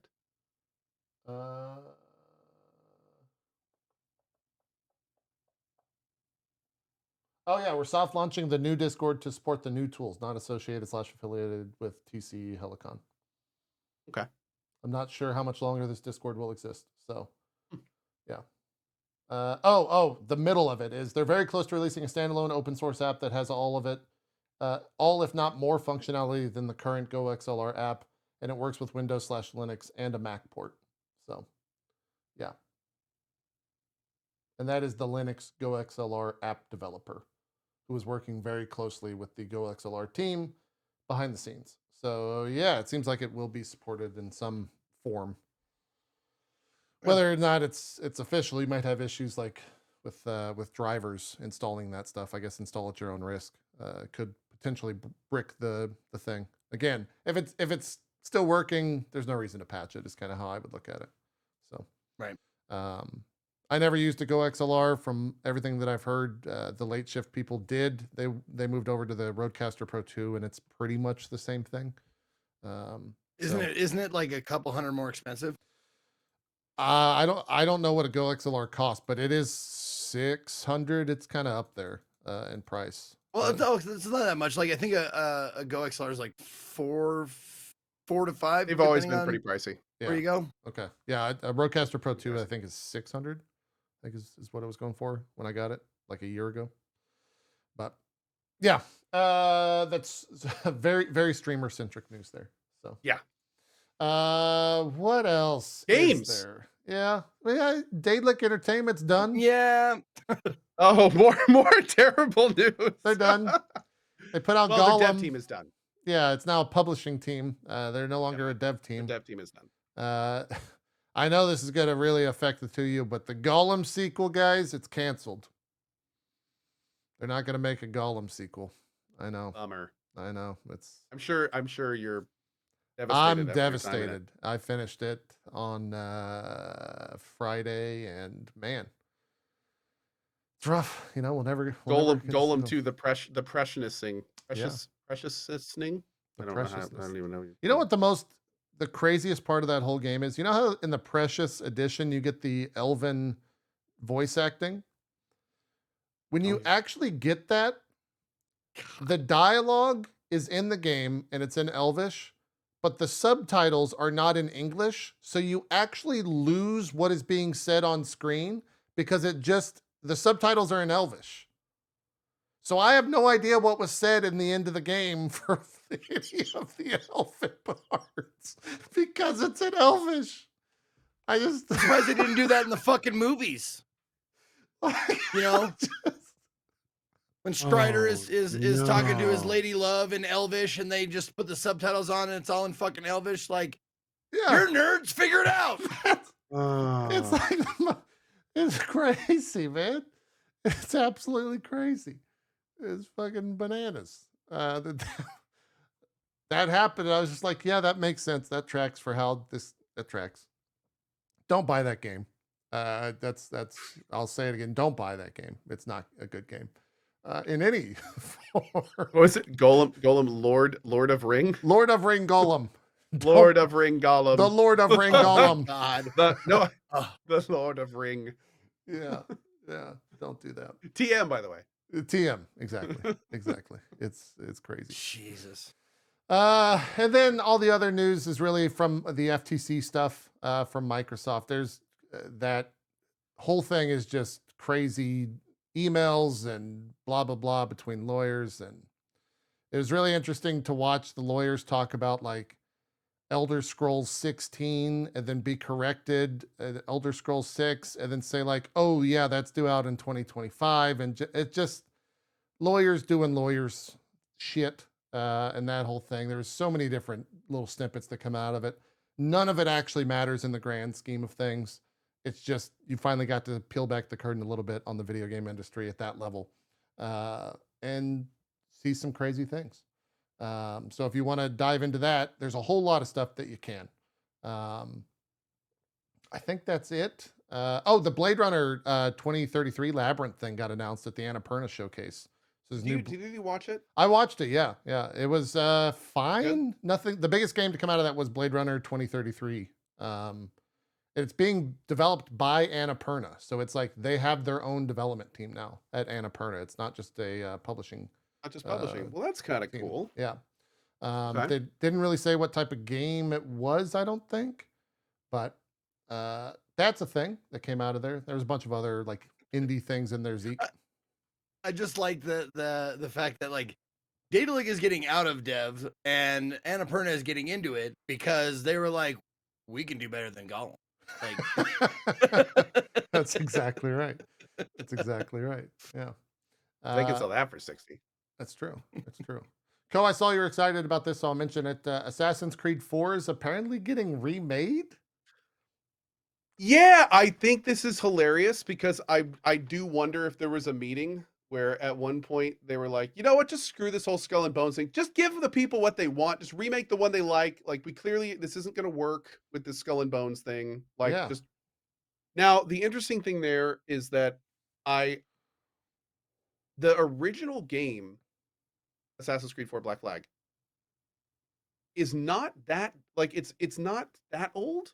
No, And not at from all. what I understand, it's still really pretty well, like it holds up pretty well. So that begs the next question: like, what are they going to remake? Like, are they just going to make it look really, really, really good? Which honestly, I'm kind of on board with that. Like, that could be cool. A really, really good. Or are they going to try to like remake it in a new engine? Like, I very much wonder what their definition of remaking this would be. Um, but hey, Assassin's Creed Black Flag, honestly, one of the high points of the entire franchise for me. So if they want to give like more of that, I'd love another reason to replay that game. I've only played it, I think, once all the way through. So, I'll play it again. Sure, absolutely. Give me a good reason with a remake. Sure. Make it actually like remake worthy and not just a money grab. Even better. Yeah. even better at that point. Part of me, how much of that do you think is if they do release that, right? The number one conversation around AC4 was, man, this ship combat is really good. They should make that its own game. And then Ubisoft is like, we got you guys. Here's Skull and Bones. Right? And then 7 years later. No. But they skipped the 7 years. So we're going to remake the original game. Oh God, yeah. Just we'll see. Yeah, we'll see what happens. yeah. I still honestly this little part of me, I can't wait for Skull and Bones. Like I just if nothing else. Just like at this point, I can't. You can wait and you will. You will continue to I wait. will. I don't even think And I think we went from wait. release date to back to no release date. I don't right? think we have a release date. Didn't we at one point have a date? Yes. Or at least a general. Yes. Yeah, and now we're back to not having one. Correct. Okay. Uh, Mirage is a reimagining of the first game. Okay, so this is interesting. And we had this discussion during Final Fantasy. So like Final Fantasy is doing like their new kind of action RPG take on Final Fantasy, while also doing kind of their we'll call it more, not necessarily traditional, but more traditional take with Final Fantasy VII Rebirth. That's kind of like what Ubisoft is doing with Mirage. So a lot of people erroneously thought that Mirage was a new direction for the Assassin's Creed franchise, where they were trying to return to their roots, so to speak, with the older style ACs, but they're not. They're making Mirage to cater to the audience that wants the older style instant kill, more original AC stuff, while still continuing to make games like Valhalla and other things. So it's a very similar thing. It's not a linear diversion of the franchise. It is a forking of the franchise. So we are going to see Mirage, more traditional path go. If that sells really well, I'm sure we'll see more games like Mirage. And we're also going to have this other direction of more kind of like action RPG, stat based, tons of equipment, tons of gear, like that style of game as they make more of those. So what I'm trying to say is they forked up the franchise, but I think honestly it's with as fast as Ubisoft. Here's the thing. A lot of people rag on Ubisoft all the time because their games have become very cookie cutter, very templatey, very, there's a reason that you can say like, oh, another Ubisoft game. And, half of chat rolls their eyes and starts talking garbage. But here's the thing. There is a positive in that they can quickly get out different products. And if they actually can make an AC Mirage while also making this other Assassin's Creed thing, and they do actually successfully fork it, like that could be them actually playing to their strengths of being able to get large amounts of content out quickly. So I'm all for it, man. Like I personally was one of the people that I kind of like both ACs for different reasons. I definitely love the older school ACs combat where you just feel like an absolute badass, where every enemy would fall with one hit and you're like dancing between them, stabbing them and stuff. And like it was much more about the gameplay and less about the numbers of the stuff on your character. I liked that. That was a vibe. Yeah. So if they have like new Assassin's Creed games that are beautiful and in new locations and actually bring that feeling back, I'm all for it, man. Like that's great. And they can get it out fast while doing their other stuff. Let's see it. Let's do it. Same. Yeah. So Right there on yeah, board. I was a little lukewarm on Mirage when I first heard about it, but the more I kind of thought about it, I'm kind of like, that's actually something I'm probably going to try and hopefully enjoy. Like maybe it'll bring back some of that old school AC vibe that I feel the main franchise is kind of tapered off with a bit. So we'll see. That's See. what Ubisoft is hoping as well. Yeah, exactly. They absolutely are, right? Yeah. I mentioned the FTC stuff. There's two things that are very interesting to me. One of them in 2019, apparently Microsoft was considering buying Square Enix. So that was a thing that was potentially gonna happen, thinking about happening. But I'm sure they looked at every company that they could potentially buy, right? And they settled on Bethesda in terms of what would get them the best bang for their buck. The other interesting thing to come out of that was the budgets for Last of Us Part 2 and Horizon Forbidden West. These are kind of crazy. So Last of Us Part 2 was 7 years development, 200 full-time employees at its peak, and it cost $220 million to make. Horizon Forbidden West was 5 years development, 300 plus full-time employees, and it cost $212 million to make. That's shit. That's crazy. That's that's so much. How much did both those products make? Let's find out. What did Last of Us Part 2? That might be a harder question to answer. Yeah, I was just thinking that too. Horizon Forbidden West sales top 8.4 million units. Franchise sales top 32.7. That was May 9th, 2023. So 8.4 million. I think it conservatively, I think, is it a $60 or $70 game? For Horizon, that was just do 6. Let's do 60. Do 60 on. So it's probably 70. That's $500 million. Yeah, so they made it back. Well, they made it back. They doubled it. They over doubled it. Yeah. So June 11th had Last of Us Part 2 selling over 10 million copies. Last of Us 2 was 10 million? Yeah. So yeah, they're sitting in a similar boat. Yeah. So I mean that seems like a lot of money, but they made it. They made it all back, man. They made their investment back and more and got a couple yachts. They did get Jim a couple yachts. Did. Yeah. They absolutely did. That is they a good sell point. bathwater though? That's a great point. Somebody this is not a spatula. This is a pop filter. It's a pop filter from Mike. Yeah.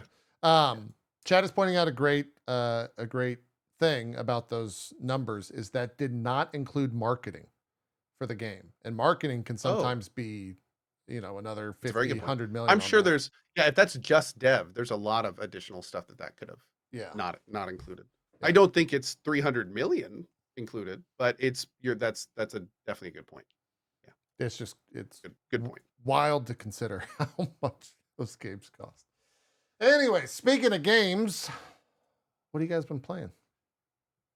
Where should we start?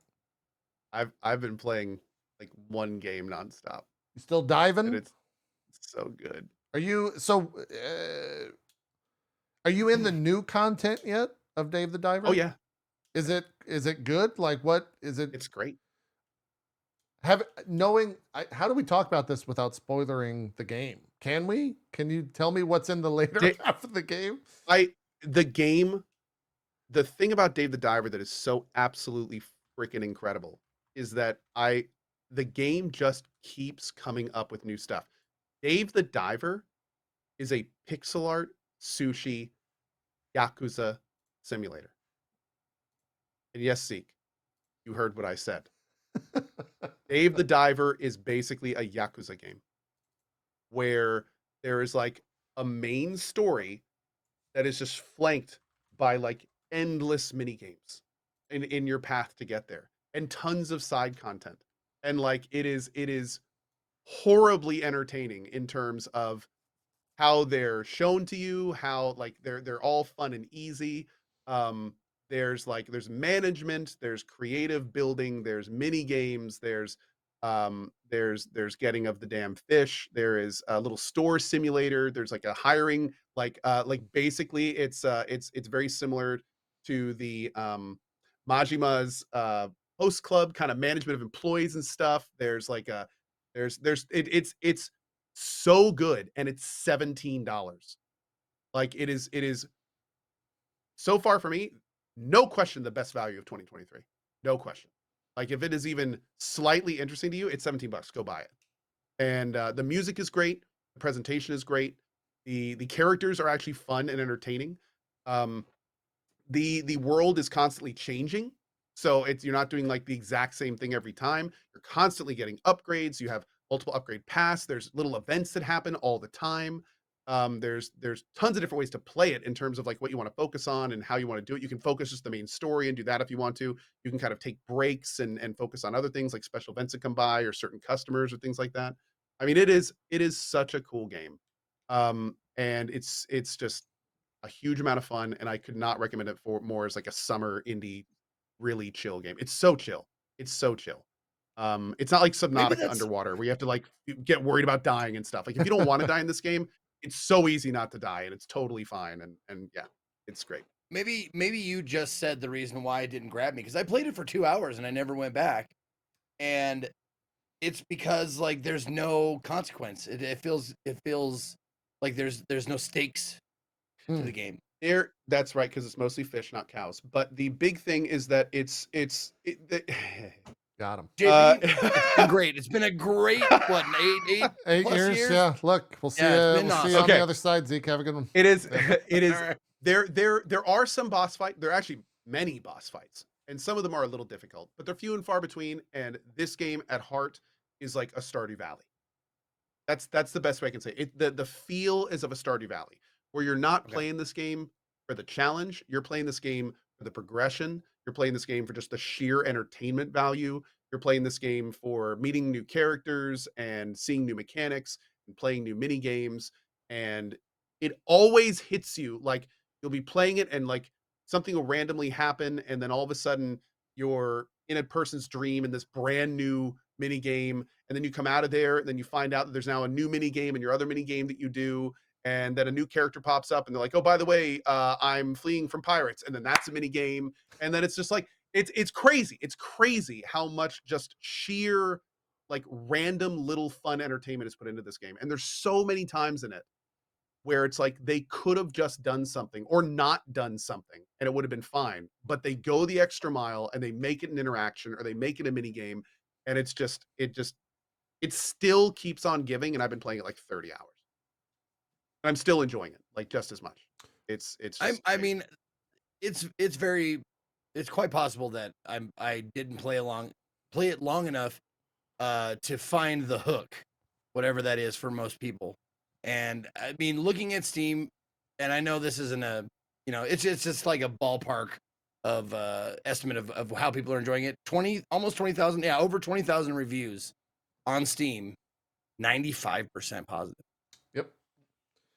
It's crazy. Well, 97 to 95. These cutscenes are amazing. Oh yeah, I'm in the game. So this is a guy. This is me, basically. This is a guy crafting a weapon upgrade. Who's also a massive. Oh, I did see this. I saw that. Yeah. So good. Yep. Okay. Yeah. It's so good. Oh, he's got a gamer glove on too. Oh, there's like 50 of those cutscenes between the different characters. The cook, like the chef, has one. Every time you do a customer, they have one. Like there's multiple for this guy. They're so good, dude. Here's a crazy stat too, Zeke. If you want to talk review scores, it's currently sitting at a 91 Metascore right now on Metacritic. It is the third best reviewed PC game of the year. Behind what are the first two, out of curiosity? Street Fighter 6 and Resident Evil 4, both at a 92. Only 1 point above too. Wow. Yeah. Those are both fantastic games. That's oh yeah, pretty high praise. And that's awesome. And this game is like, I would say, unarguably indie, because I have never heard of Mint Rocket. Yeah. Well, here's the thing: you haven't heard of Mint Rocket, but you have heard of their publisher. Yeah. And I have to say that it's pretty impressive that this game is doing as well as it's doing because of that. Their main publisher is Nexon. who is not only notorious for doing Oh, some they're not shady listed on the things, Steam page. but yeah, for good reason probably. But you look I at a didn't know lot of the that. you look at a lot of the negative reviews for this game, and it's basically just like F Nexon, F Nexon. So I mean, this Okay. game is doing phenomenally well, but if it was not under Nexon, to be honest, like it makes me wonder where it would actually be. Yeah. I have so many people that drop into my chat during this, and it says right above them, first time chatter. And it's just like, you and Nexon. Then it's just like, oh, Wow. well, I've been- welcome to the stream. I've seen that a handful of times Um, in Max's chat. He's been Gassy Mexican, who's been streaming it as well. Yeah. You know, But to someone make it in- clear, it's not devved by Nexon, it is published by Nexon. So they basically just wanted to get in on giving this company money so they could make money off of its huge success, and which obviously was a good gamble on their part. But the dev that made this is named Mint Rocket. as some people pointed out, on the Steam page it says developed and published by Mint Rocket, but you click on the publisher Mint Rocket, and Nexon comes right up. Oh, that's where it takes you as their next. I don't That's doubt where they hit in a it. heartbeat. I don't doubt in a for a second that they're trying to distance themselves as much as possible. Oh, 100%. I didn't actually yeah. know that. I'm going to see that. It does say publisher Mint Rocket. That's wild. You think And I then was fucking click lying? On, I did. And then you click on Mint Rocket and it goes to There, Nexon. alright. That's kind of Wow. wild. That's actually like straight. They've straight up hid the name. Wow. Yeah. No, Mint and that, Rocket like, is a. Oh, wait. Time out. Mint Rocket is a division of Nexon Korea Corporation. Huh. Yep, that's corpo shit. That makes sense. Yeah. That's So it's like a it's a Did they subsidiary. buy them? Yeah. Mint Rocket is Nexon's indie publisher. Well, no, they're a dev. We'll see now. I don't even know. I And was that- told that's kinda how they explicitly want it to many be. times that it was not Nexon and that they published it. But maybe this is the whole point. Is that they want to do this? The reason Maybe they bought them. I should have stated this earlier. The reason Nexon is corpo bad, blah blah blah, whatever you want to attribute to them, is a negative connotation. Nexon's responsible for the dark and darker nonsense that is currently ongoing, and so they have a very You know what? anti-rabid fan base. This is the first time I've actually seen this. Look at this. Nexon launches game sub-brand Mint Rocket on May 3rd, May 5th, 2022. Nexon has announced on the 3rd that it has officially launched a new game sub-brand Mint Rocket. Where you go? So it is not just Nexon. It was made by Nexon. Yeah. That's interesting. That is. I was actually, funny enough, told by somebody affiliated with the project that wasn't the case. Oh wow. That's interesting. I wonder just how much they're trying to hide that. But this is an article on indiegame.com. So is this still an indie game? Or is this a Nexon indie? Is this a dub? I don't know. I don't even know anymore. That's a whole nother discussion, I suppose. It's The a good goal one, of Mint I Rocket guess is what you to could say. aim for different game quality with a novel perspective. And based on this, it is planning to introduce a game of a genre that has not been attempted before and a new IP. So this is Mint Rocket unveiled its new Dave the Diver, which will be introduced for the first time at the official launch. Yeah. Does this change anything about the game for me? No. It's still an awesome game. It's still a huge amount of fun. It's still great. I mean, it still sucks that it's, by a company that's being publicly eviscerated for many good reasons, but still an awesome game. Yeah. I retract my previous statement. There you go. It's 17 Good bucks. stuff to know. I actually did not know that, so that's good to know. And there's Oh yeah, no, I'm a MTX, right? game as well, forever. No. There's nothing like Yeah. that. Yeah, It's I just a didn't think straight so. up indie game. Yeah. There's no store. There's no MTX. There's nothing. Yep. There are some YouTubers and streamers who are hireable chefs and servers. Nice. I am one of those people. Fantastic. Who else is hireable in it? Do you know? Have you seen the Oh, other tons of folks? people. There's tons of there's tons of NPCs that are basically like just random people. There's like there's a ninja, guy that wears a raptor head, a dude that wears a ski mask. Lots of random people. They all have different stats and special abilities. Nice. Stuff. So There you go. Well, that's Dave the Diver. It's everyone's saying it's good. oh, Somebody said Dark and Darker was supposed to be Mint Rocket too. Oh God. Oh, really? So Project P3 was a Mint Rocket thing? Oh man. Oh. It gets Oh worse. no. It gets worse. worse. It gets worse. Yeah. Oh man. Oh, Yeah, they gotta someone work on there. do the They gotta work on chefs their have rep. special abilities? Co, someone is asking, what's your special ability? Do you know?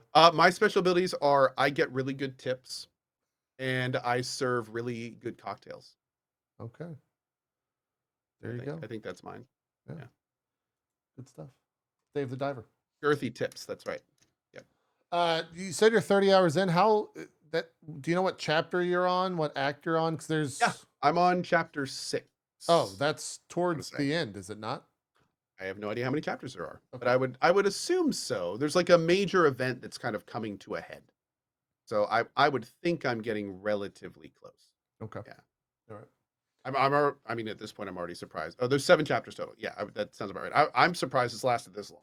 So I mean, I'm for $17, I'm thrilled. Like it's been and the big thing about this game that I want to stress is like it's all been fun. Like even though you're doing the same thing over and over, they do such a good job of kind of like carrot on a sticking you to the next objective that it's just been enjoyable the whole time. Yeah. Zeke, what have you been up to? What have you been playing?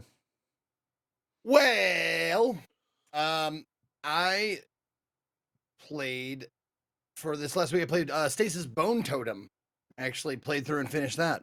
Yeah. And A fun one, huh? yeah, it's fantastic. It's really good. I mean, I played the other Brotherhood games, Stasis and the original Stasis and Kane, the free add-on or whatever story supplement to the Stasis series, I guess. And Stasis Bone Totem, it's just as good.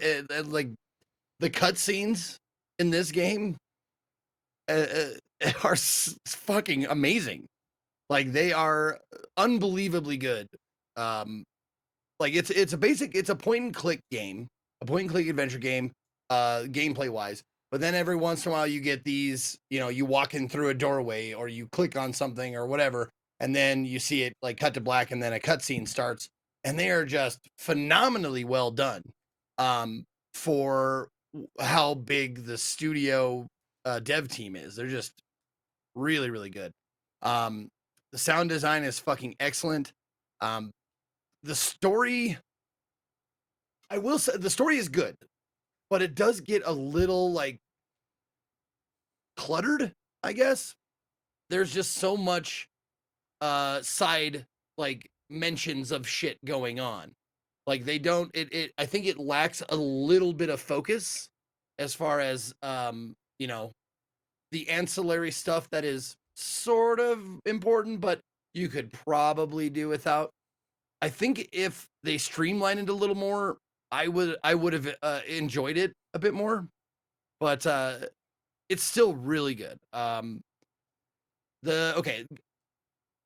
It says on the Steam page, get ready for a thrilling underwater adventure with classic point-and-click gameplay. Explore with 3 characters simultaneously, featuring atmospheric isometric graphics, rendered video, and a soundtrack by Mark Morgan. The crux of the game is you get these 3 characters, one of which is a fucking toy bear, which is awesome.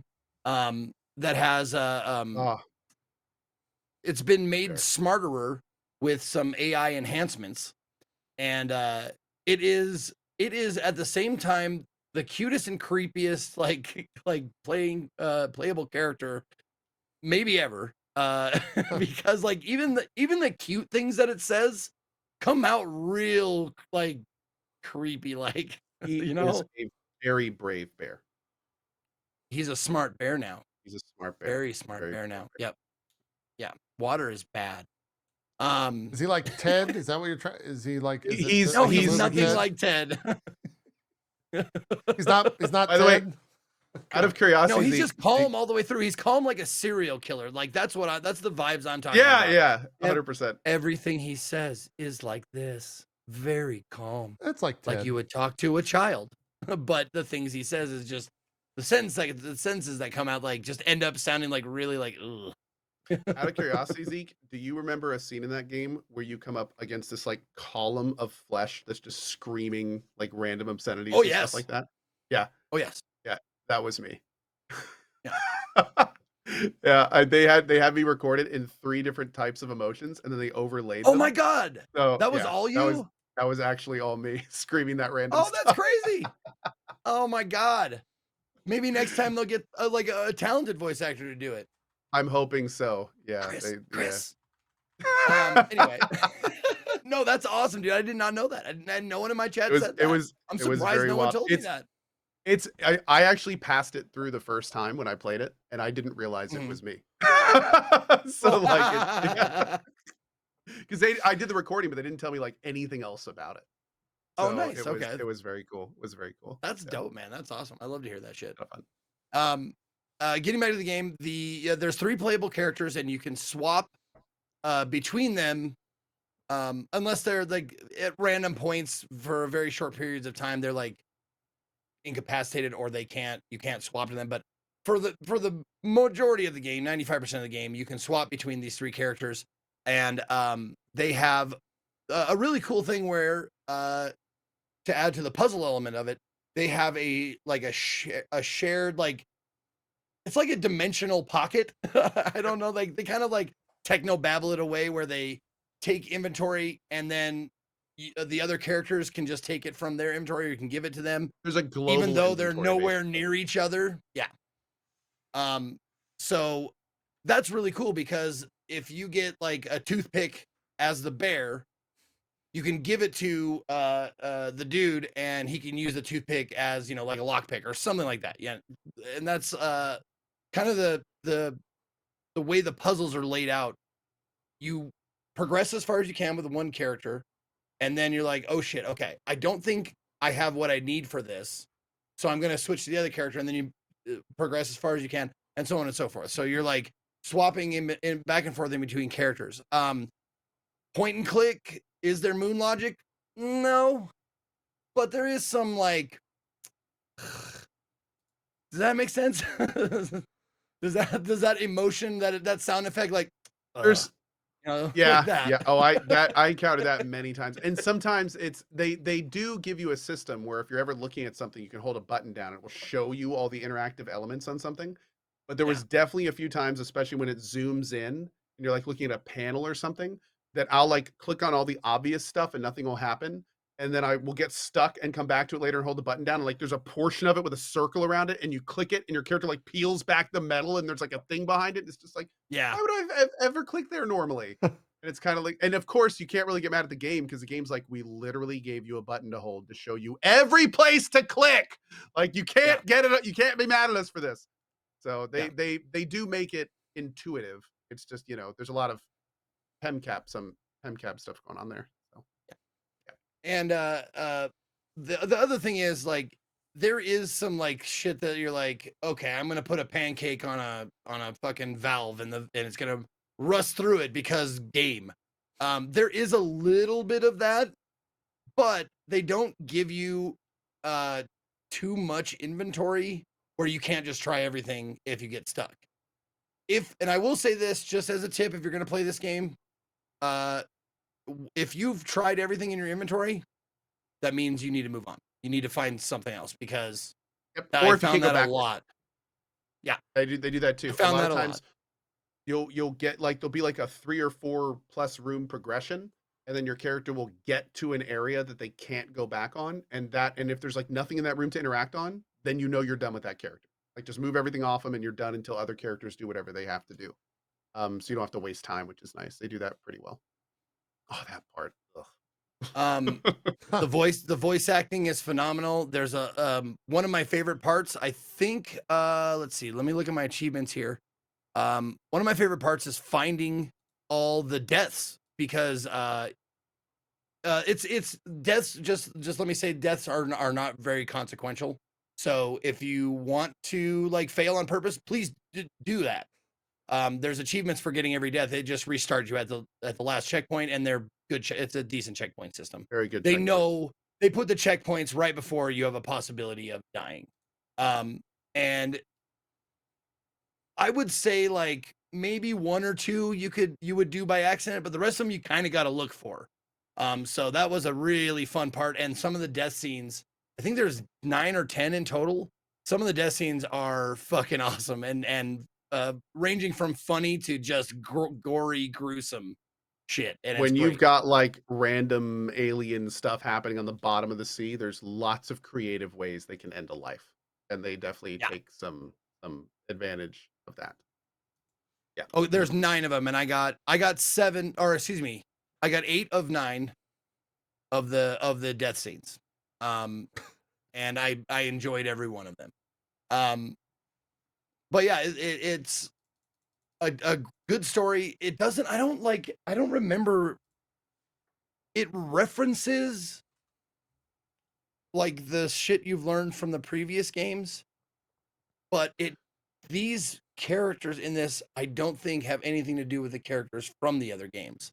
Correct me You if I'm wrong. don't need to play the other games to enjoy this one. Yeah, but I Right, mean, here's the right. thing. They're so similar to this game that if you like this game, you'll probably really like the other games. And they do very much help flesh out the lore and the world and like how that all works. The only outlier being Beautiful Desolation, which is a relative standalone. Yeah. But all Yeah. the other Stasis, Kane, like they're great adventure games for sure. Yep. Yep. I Beautiful loved it. Desolation is also amazing. It is, let me just make sure here. It is $19.99, so it's $20 on Steam, and I played through it in. Oh, come on now. All right. I gotta go back. I played through it in. Oh, it took me longer than most people, I'm guessing. It took me about 18 and a half hours. So not bad, but I also fuck around a lot. So I'm guessing like 14, maybe for a regular casual playthrough. 12 to 14, something like that. Yeah. Loved it. We talked about this, right? Like I asked my chat. They said Yeah. that we have. Okay, good. Yeah. I talked about it when I played it the first time, and this is Zeke playing it. Yeah. I was worried that it was like the first one of these because I know there's multiple games in it. But yeah. Anyways, that's me being. That's the Thon effect right there. Is what that is. It's me thinking, what day is it, et cetera, et cetera. Cool. Stasis Bone Totem. Recommended, I think, from both of you now. So. Strongly. The devs that made it Brotherhood, they're fantastic. Already looking forward to whatever they come out with next. Hopefully they're taking a well-deserved break, but Yeah. Zeke, anything else to is Shogun Showdown worth talking about? Is that a thing? Yeah, I did a sponsor stream for sponsor a couple of hours for Shogun Showdown. Oh. Turn-based combat game. I actually ended up playing it for I think half an hour longer than I was, scheduled for or contracted for. Because it's a turn-based strategy, and it's not a deck builder like a traditional deck builder. It's more like you get these skills on cards, but it doesn't feel like you build a deck with it, because this is one of those rare like deck building games that it doesn't matter how big your deck is. You don't have to like pare it down or make super awesome synergies, because you can use any of your cards at any time. It's like you're playing with the deck always open, and you can just pick and choose. Deck size doesn't matter, it's how you use it. Exactly. Understood. But it's a strategy game in that there's little the floor there is modular. So everything you do costs a turn, action point, whatever. So if you want to turn and face the enemy behind you, that's 1. If you want to put a card in your next attack inventory, that's 1. So like dragging a card up, that's 1 action. So it's a lot of preparing, and then you attack. It gave me very much like Into the Breach kind of a feeling to it, where it's like, okay, I can do this, and then they do this, and then they do this, and then I do that. Okay. And then you put your cards in a stack. So you can have, like, I got up to, I don't know if you can get more, but you can have 3 actions in a stack, which can be dash, chop, shoot an arrow. So if you plan it out right, and there's like 3 enemies, 4 enemies on the screen, you can do like kill all of them once you have your stack ready, and then you press the go button. You'll do like dash, slash, turn around, or not turn around, but like, you know, fire an arrow, everybody dead. Yeah. So it's fun like that because you can see what they're doing and what you're doing, so you can judge how best to do the most damage, you know, when you press the, you know, action go button. And there's boss fights with different mechanics. They do have a nice enemy variety. You start off with, you know, your basic sword guys, and then you get some bow guys, some shield guys, you get some dash guys, and then like you move up after you beat a boss, and then you're starting to fight like ninja guys who are, you know, their actions cost less points, so they're faster. They'll throw like, you know, ninja stars at you, and then you get like grappling hook guys who'll grab you from across the screen and drag you to them. So there's different kinds of ways to build your character, and the roguelike nature is one of those where you beat however many waves they give you, because every screen is like 3-4 waves of enemies. When that's done, 2 choices, or upgrade, next dot on the map, and you do that, and then next dot on the map could be like a smithy, enemy, boss fight, like that, roguelike. Once you like I don't know how far I got, but I went back, I died, went back to the hub, and then a new character was unlocked with some different abilities and shit. So I enjoyed it. It definitely could be a fun time waster for anybody who enjoyed stuff like Into the Breach or Slay the Spire or something like that. Cool. And it's very compatible for just mouse usage. You don't even need the keyboard. Did you say what it cost? Is it priced appropriately? It is $9. Yeah, it's $10 on sale now for 9, but also free demo if you want to check it out. Cool. Yep. It's got a demo. Cool. That is Shogun Showdown. I had to say that. I had to think how to say that for a second. I wanted to say Samurai Showdown so many times. Yeah, no, that's where my I had head to went. stop myself. Yep. I'm right there with you. Yep. I'm right there with you. Besides, yes, it has controller support, by the way. It does. Oh, great. Besides Final Fantasy and Dave the Diver, anything else you've been playing? Pretty much it, right? I'm in the camp of I've just been playing Final Fantasy, so I don't have anything to add. Yeah. Played the Warlander game. Oh yeah, we did. Okay, Warhaven. That's right. I played Warhaven. Warhaven? Is that the Warhaven? I did a sponsor stream. Yeah, it was okay. It was okay. Yeah, I don't. We both did. Yeah. It was all right. It was fun for a couple hours. I can see why people would like it. Yeah. It was all right. I wanted to take a look at it. I did, and it was all right. It was all right. And a little bit of Conan. Warhaven. Picked out the newest Conan expansion. That was a lot of fun. Oh, we'll talk about that in a second. Just real quick, going back to Warhaven, they did like no fault of their own. Like no hard feelings or whatever.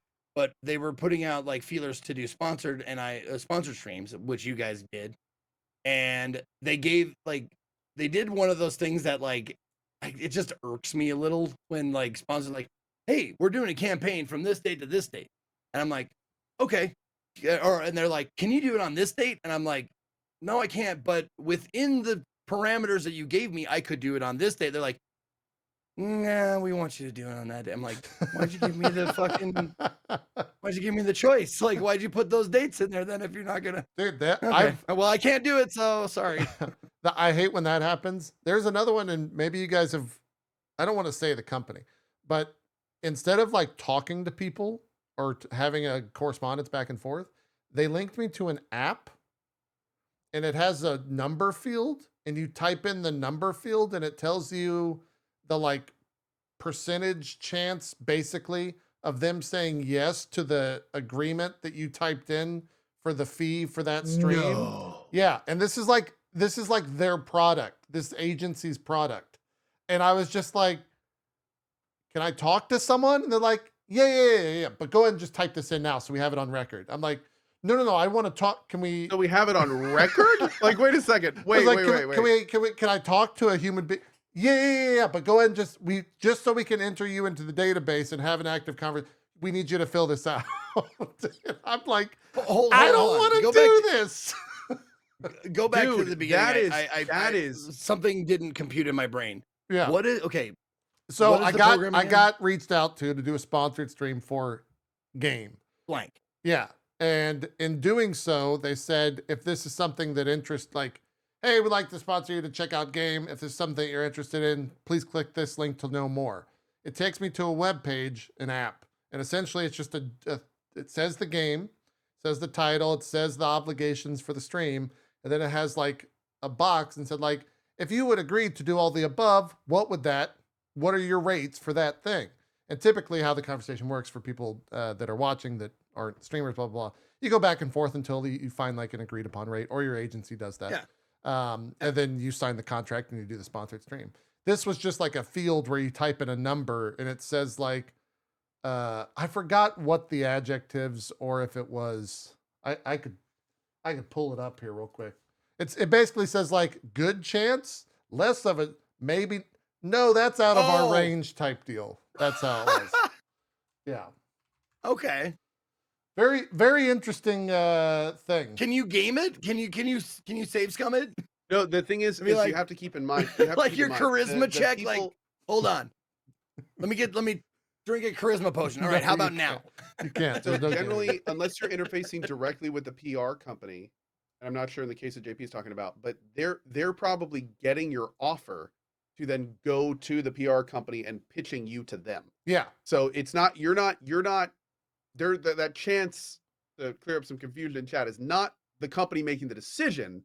They're going to take your number, Right. act as an intermediary, because they're probably going to add their cut to it, and then they're going to go to the company. So they're probably saying like, yeah, you have a normal chance or a low chance or whatever. You have a very high chance of getting this because we're going to put on an extra few thousand, and then that rate will be okay. So it's like, you know, there's it's not quite as like cut and dry. And yeah, typically that is not how the process has gone for as long as this industry has existed. It's really not. They're basically No, like cutting out the back and forth that exists and just being like, here is a website where you can type in your rates and we'll let you That's know. also wild, because like that means that they have established value for your metrics.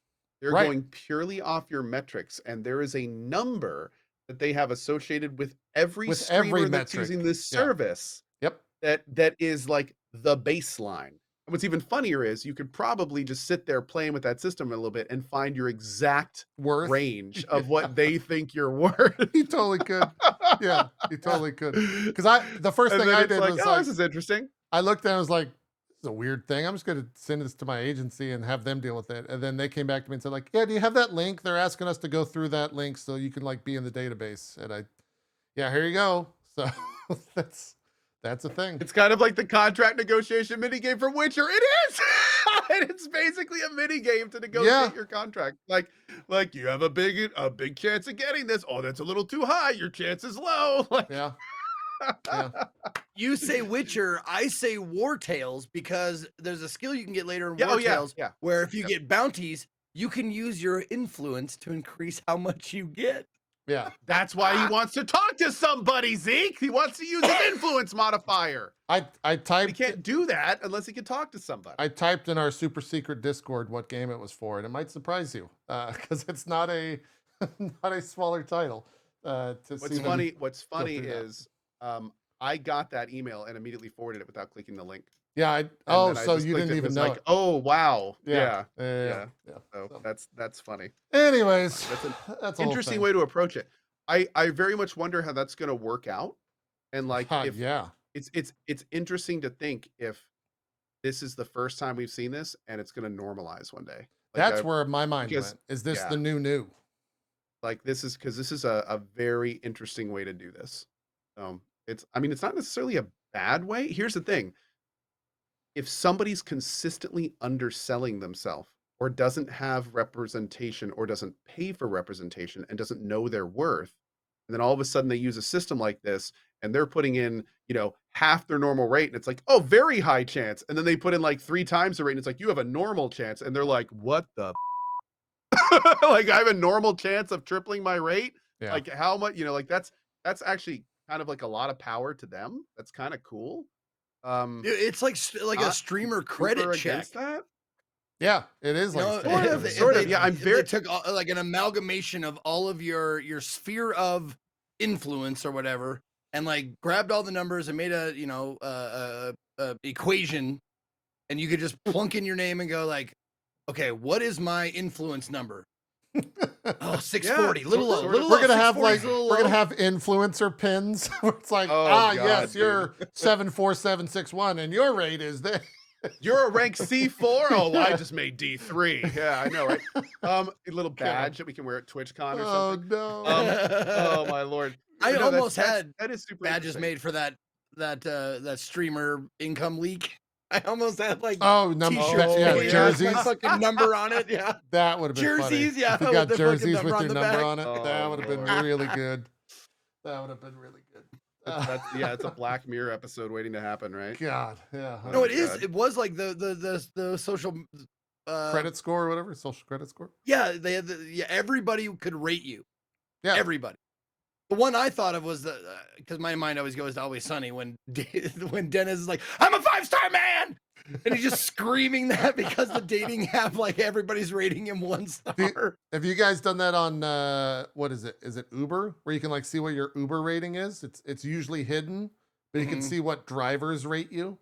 Yeah. Oh, God. That's a thing. That's a whole thing that works. And no, there's a great episode of the Orville with that, where their entire justice system is basically like everyone wears a little badge with a plus up and a minus, and then like everyone is judged. They don't have an actual judiciary system. It's just ratings and likes, and that's the whole thing.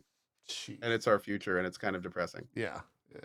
That's a thing. Yeah. Hey, let's talk. You said you played some of this. What is this update with the Conan Exiles? Like how is this game going? I played this game, God, years and years ago when it came out, and it was a pretty general survival game. It did some fun things with capturing NPCs and turning them into your thralls. This was and stuff the like that. Dix game, right? This was the Dix game. One of the Dix games. One of the Absolutely. Dix games. Okay. Yeah, one of the Dix games. And they recently put out like a big new patch and a big little a little free enhancement thing. And they were like, "Hey, do you want to revisit Conan?" And I was like, "Sure, yeah, I'll revisit Conan, sure." Yeah. And sure enough, it's the thing about this game is I have a lot of respect that the devs have like stuck with it and they've kept putting out updates. There's free stuff, there's paid stuff, but a lot of it has been free, and they just put in this really cool system where like you gain a skill like you would in any survival game really, but then it gives you like a little quest with that skill that you can then like learn how to use it and how to utilize it properly and stuff like that. At the end of the day, it is a pretty dang decent survival sandbox game. I mean, that's what it is at heart. I barely scratched the surface in my couple hours of the stuff that's in it now. You could play this game for a long time these days with as much extra content as It's in like it. tech There's even a paths and whole whatever. different map and stuff. Oh yeah, there's wow. tons and tons of stuff you can do. The only downside is this is like a 7-year-old, 8-year-old game now. So I mean, everything that they've added and put in is still very much built on that foundation. There's still like weirdness where like some of the text like looks odd in the buttons, and like a lot of the stuff that even I had problems with like way back in the day is still in the game. So it's kind of a give take. I do again give respect to the devs for just continuing to develop it. It's kind of awesome. And there's been tons of little QOL fun little additions things since I played last. I mean, it was almost like playing a new game when I played it. But at the end of the day, when I finished my 2 hours, I was just kind of like, yeah, it's still Conan with a lot of Conan, extra fun things, but it's still Conan. Like So- it's Conan. This is the dev team or the publishers for the new Dune game? It is Funcom. So Is the Funcom has had a publishers? storied history. Yeah, I yeah, think yeah. in this case, Funcom actually makes this game. Okay. In which case, I also think they are making the new Dune game. A Dune game. 'Cause there's So I there's think they are the multiple? publisher and the dev. Okay. Yeah, there's a couple Dune games. There was like there's the Dune like MMO game. There's Dune Awakening, Mm-hmm. and that is developed by Funcom, published by Funcom, and that is the open world survival MMO. They're calling it an MMO. I don't know if it actually is an MMO. Okay. They're calling it that. And then there's the Dune RTSC game, which I think is still like Spice Wars, I want to say it's called or something. Something like that. Yeah. That's playable. Shiro. That is made by Shiro, not Funcom. And that is No, that the was that 4X UK real-time- pop groups movie. Yeah, Spice Wars. Spice Wars. Yeah, I remember that. Yeah. That was the next generation of Spice Girls. when they eventually just imploded and started fighting. Yep. But yeah, that's actually made by a company called Shiro, and that's the 4X. So yeah, that's where that is. But yes, I do believe that it is the same situation as the new Dune Awakening, where they both the dev and publisher. Got it. And I don't know if we have a date for that yet. I don't think. Yeah, we don't. I Have a don't know release if we date for that do. yet. Yeah. That was looking kind of cool. I'm looking forward to that one. Yeah. Kind of survive. You play a lot of survival games. This is obviously one. So I'm curious if you know why. What's with the big resurgence of the Isle, the Dino game? Did that have a big update? Do you know? I think there was a large update. The Isle has always just kind of been in the background. There's a few big streamers that continually kind of revisit it and kind of come back whenever it's in development. It is still early access. It's not done. Oh, okay. So I think they just had a relatively large update. It's also very positive with 60,000 reviews. Holy so to give you an shit. idea on if the game is decent or not. There's always but yeah, those new survival games that are QOL massive. as somebody just said, new dinos, QOL, all sorts of stuff there. Yeah, it's still very much in production. Apparently, it's still chugging along. They just had a big dev blog on July 1st, yesterday. Yeah. And yeah, Cool. chugging along, man. Yeah, That's a game that's one of my rainy day games. I'm planning on checking it out like one day. I don't know when. It's definitely a like genre, a subsection of Steam that I never really go into, but it's just massive. Like the survival game community kind of jumps from game to game, and they're always just huge amounts of people. Like 60,000 reviews on a Steam game is crazy. And it's still early access, which is even wilder to me that they're still pumping up all the updates for that. You look like you're on the edge of something big. Apparently there's a lot of drama with the Isle dev. Oh, really? Yeah, I'm not gonna get into this right now, but okay. Yeah, apparently there's We got drama in the a Isle. lot of drama with the Isle. Got to get away from the drama. You guys can Google that and check that out on your own terms. Okay, fair enough. On your own time. Fair enough. Something to if that is a consideration of yours, then definitely okay. Want to look. Yeah. Drama alert. Anything else you guys been playing? We got like 15 minutes. I checked out I had Indie Saturday, but the real standout from Indie Saturday was Mars First Logistics, which is that connects game that you create a little buggy that picks up shit and moves it around Mars. Oh, you played that? We saw previews for it. Is it cool? Because I had put it on my wish list. It's fucking great. And it's frustrating. Yeah. Because you have to create stuff, but it's very much like Connects. Remember the Connects toy? Of course, yeah. Oh yeah. My kids play with those. They're great. It's exactly like that. You make your little buggy.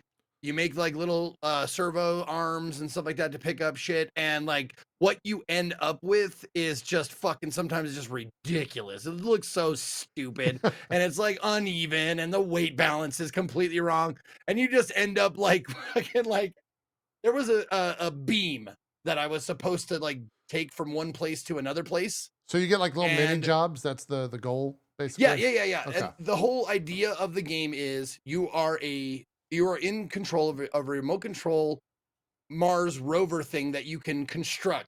You buy extra pieces and parts as needed or as wanted or whatever, to take increasingly awkward and heavy things from one place to another on the landscape of Mars. So there's like, rocks and hills and obstacles and dust and all this kind of shit. And you start off with your just basic like 4 wheels and a platform kind of buggy thing. It's you get like, as you move along, they reward you with like, different types of tires, different types of arms and connections and, that kind of shit. But to start with, you get just this thing and it's real squirrely. They kind of simulate I think it's, what is it? 1/6? No, that's the moon. 1/4 gravity of Mars or whatever. Sure. I don't remember what it is, but it's definitely like more floaty than whatever we have in most video games. But like you end up having to carry like boxes and fins and satellite dishes and all this kind of shit. So you got to make things that can actually pick it up and grab it. And it's a lot of experimentation right away of like, is this going to work? Is this going to be the right angle? Is this going to clamp down like I want it to and stuff like that? But I have a feeling that later on in the game, you'll find something that works for a bunch of shit and you'll just go back to that. And they save or they give you like templates for different styles of buggy, different styles of transport. So like the first template is just 4 wheels and a platform. The next template is 4 wheels, a platform, and a little hook arm. So did you just the end next up one? pushing this? Oh no, okay, you're changing. I thought you were just gonna push this girder all the way there. But no, you're experimenting. Okay. Well, that's the thing. Like if you get like something that has a flat bottom or something, you can definitely just shove it Just the shove whole it way the if whole you way? want to. Okay. Yeah. However, sometimes when you get there, the platform to deliver it is elevated. So you're like, fuck, I got it all the way here. Now I got to get it up a foot. And you're like, shit, how am I going to get this box up a foot? I can't get underneath it, or it's difficult to get underneath it. Now, But maybe I can do that. But they give you like different like templates, like I was saying, like there's one with a hook, there's one with like a clamp, like a servo with like teeth, like a tooth clamp, and you can pick up like a box with it and stuff like that. So they give you a lot of like progression. Even in the 2 hours that I played it, I think I unlocked like 3 extra besides just the platform. But you can take those templates and add whatever you want to them. One of the cool functions of this is everything is obviously it's all in sections, but one of the really cool and I don't know if it's innovative, but I had never seen it before in like, you know, a construction game like this. You can copy a piece of your vehicle to a clipboard. So like if you have an arm that clamps like this and it attaches to your vehicle right here, you just put your mouse cursor there, hit copy, remove it, and then it saves it for you. So if you want to build it out a little bit, and then you can put the thing back on it. Like if it's like 6 or 7 pieces. yeah. Having good, easy to use QOL in building systems like this is like what can separate something like this being successful, especially when it looks like these things can get pretty complex. Yeah. So yeah, that's yeah. cool, man. It's very cool. My chat's also telling me it has co-op. Did you play at all in that? God, really? And like, what does that mean? I did not know that. Okay. Yeah, I like. Oh no, it says it in the blurb: playable solo or in online co-op. I wonder if it's okay. I'm very curious about that. This looks like a lot of fun. I might check this out. The puzzler would enjoy it. Yeah, no, I don't know where he is. That man just comes and goes. With the puzzler is scheduled to show up for a full day of puzzling. Sometimes you just end up like just dragging it like so a kid through ridiculous. Kmart. You're just like, get over here. You're Zeke, coming with me. I have a very important question, Zeke. Yeah. How strong are hooks and hook-like maneuvers in this game, would you say?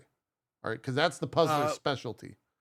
He loves hooking. Hooks? He loves to hook. You know, that's his favorite thing. What? Hook game strong. The hook game strong. Great.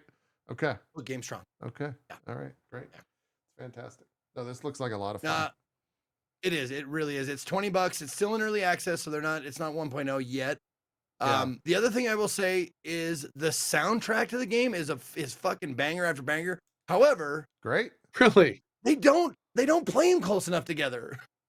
Like What do you every mean? time a song comes on, you're like, yay! And then it's like silence. Oh, for weird. a while. Yeah, I know. And it just maybe it's because it's story based, meaning the closer you get to your goal, then the music kicks in or something. Yeah, maybe. That could be. Maybe I was just spending too much time like in between doing stuff, like building and looking or like strategizing or whatever the fuck you want to call what my brain does. Strategizing. But like it was great music. I just wanted more of it, you know? Does it like give you a playback of what you did, or is that just how the tire marks work on Mars? Because that, like, they wouldn't be removed in real time, in real life. You know Oh what I'm yeah, saying? no. They stay there as they're kind of like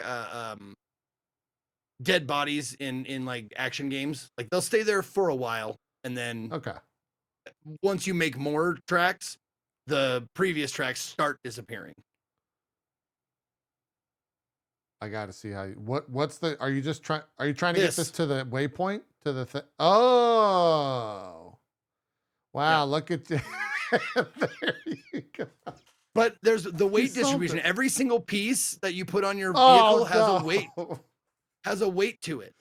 So got one of the things that I ended up carrying was pretty heavy, and I ended up counterbalancing it with giant moon tires because that was the heaviest thing in my inventory. So on the back end of my thing, I've got like 2 like giant moon tires like weighing down my back. I'm sorry. What's this game called again? It's Mars First Logistics. Mars I First had it typed Logistics. out, I'm I buying didn't toggle it. Yeah. I'm buying it. Oh, now. I'm going to buy it as well. Yeah. This looks like further progression of Q remastered. This level of nonsense. I'm glad you said it because I felt stupid saying that, but like it's not like you can build basically whatever you want if you have the pieces for it, and you can build some awesome to just completely ridiculous shit. It looks good. Looks like a fun time. That is amazing. Yeah, Barry said it. He put 20 hours into it to complete everything in early access, so it's got some length to it as well. I'm very curious about the co-op. Like if it's 2 people building one thing, if it's 2 people building 2 things, like I want to know how the co-op work, because the puzzler does have. I'm guessing you build your partner. own cars and just hoping. cooperate on the transport. I'm hoping so. Yeah. Maybe the puzzler and the logician will get after this game, and we'll see how it goes. It looks good. Mars First Logistics. No, Gassy is. If you want to be a part of the puzzling crew group, we're still workshop. I guess I will have to figure out who the Avengers are for the puzzlers. Maybe they're just called the puzzlers. Okay, you're the puzzler. He's the logician. Can I be like a supervillain? Can I be brute force? Sure. Yeah, and their arch nemesis, brute force. You could be brute force. He just smashes things together and hopes it works. Brute force. I love it. Yeah. Yeah. My wife is the answer. I told her she was the question, and she was very upset about that. So she said she wanted to be the answer. Yeah. We got to figure out Zeke or Ko's name. If he's also an arch nemesis, though. You guys got to form the. You wouldn't like me when I'm stumped. Oh, I like that. It's pretty good. That's a good. I'm the overthinker. The overthinker. Okay. I take incredibly basic puzzles that I don't understand, and then I do overly complex solutions that don't make any actual sense without being able to realize that it's actually just a simple solution. Oh, Zeke, you could also be Moon Logic. Ooh, that'd be good too. That could be your name, Moon Logic. Yeah. Dude, I like that. That's not bad. That's not bad. Yeah, the puzzler, the logician, the overthinker, and their nemesis, brute force. It's not bad. It's not bad. We got something going on here. Yeah, I gotta buy this game. You said how much is it? Yeah. $20. Oh man, look at that verticality. That looks awesome. The levels seem to be pretty big. Yeah. Did you break your little machine? I tried. Nope. Of course you did. Of course Not you as did. far as Good I know. answer. Good answer. Good answer. Let's see. I tried. Yeah. I want to see like what the biggest. How big can you like make a machine? How is there You a have a part weight limit? However many parts you have. So that's the kind of like the wall of building or progression or whatever is you do deliveries to make money to buy parts. So the more parts you buy, obviously the bigger and more ridiculous you can make your thing. This one I called the Scorpion. I gotta see it. What? God, I want to. See, those are the 2 tires I was talking about because that fin, that I'm trying to pick up is super fucking heavy. So I had to counterbalance it and still ended up picking up my back end. But I got her. I got it in there. It took me a second. It took me a little Austin Powersing once I got on the ramp. I love those 2 little tires that are like going back and forth with your other tires, like trying their best. Oh yeah, they're trying. That's the thing. Like you don't need to attach servos to tires. Tires have like built-in rotation. So if you put a tire anywhere and you press the forward button, even if it's just hanging off on off the back end like mine is, it'll rotate.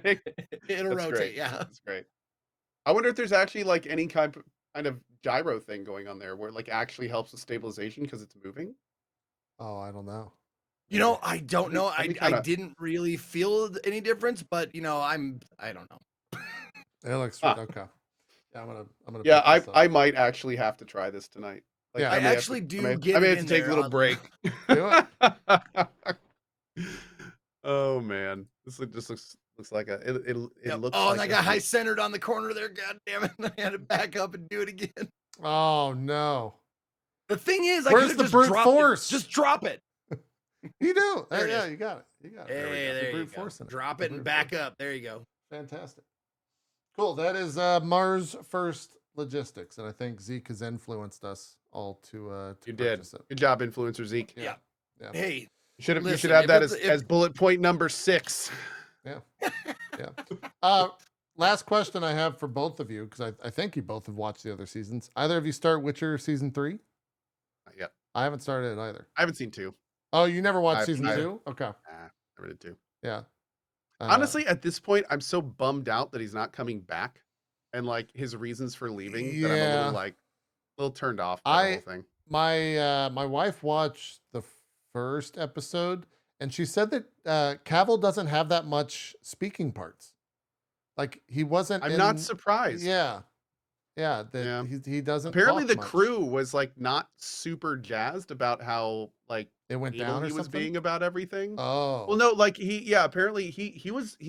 And again, this is all just random stuff that I heard on the internet and in chat. Yeah. But apparently he is a big fan of Witcher. He's a big lore nerd, and he was not super pleased about how the show was like going away from the books, and he would be constantly correcting people and like constantly telling the writers Oh. like, no, you need to do this, you need to do this, this character wouldn't do this, like that kind of thing. And apparently like one of the reasons he left was because just people were obviously getting fed up with it. They were just like, we just want to make the damn show, dude. This is just our Yeah. job.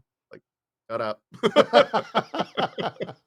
He was So the apparently the lore nerd on writer, set. yeah, oh yeah, like it's kind of weird when the lore nerd main actor like knows the source material apparently significantly better than the person that was writing the scenes, and that was Has apparently that a dude thing, ever been a so- part of part of something that he didn't end up hating? Because he hated being Superman at the end. By the end of it, Yeah. even before the end of Did he? it. I don't know that, unfortunately. Yeah. I will say he's going into Warhammer 40K. He's a huge Warhammer 40K nerd, and apparently one of the things about him going in and doing this was because He owns it. they were told like, you just do your thing. You just do your you're in control of this. You do your thing. And he was like, okay. So yeah, like hopefully that will be something that will bring him a lot of self-enjoyment, which Yeah. I think would, help everything be better. Maybe so. Maybe so. Cool. Yeah, I was gonna say Okay, I was thought wrong he about wanted to keep Superman. it I'm sorry. Superman. There was a whole Yeah, kerfuffle okay. about something in Superman that he was having like back and forth with the Don't production you- or crew or don't something. you No, get- I think don't I you think get the big Snyder issue with fans on us, Zeke. Superman.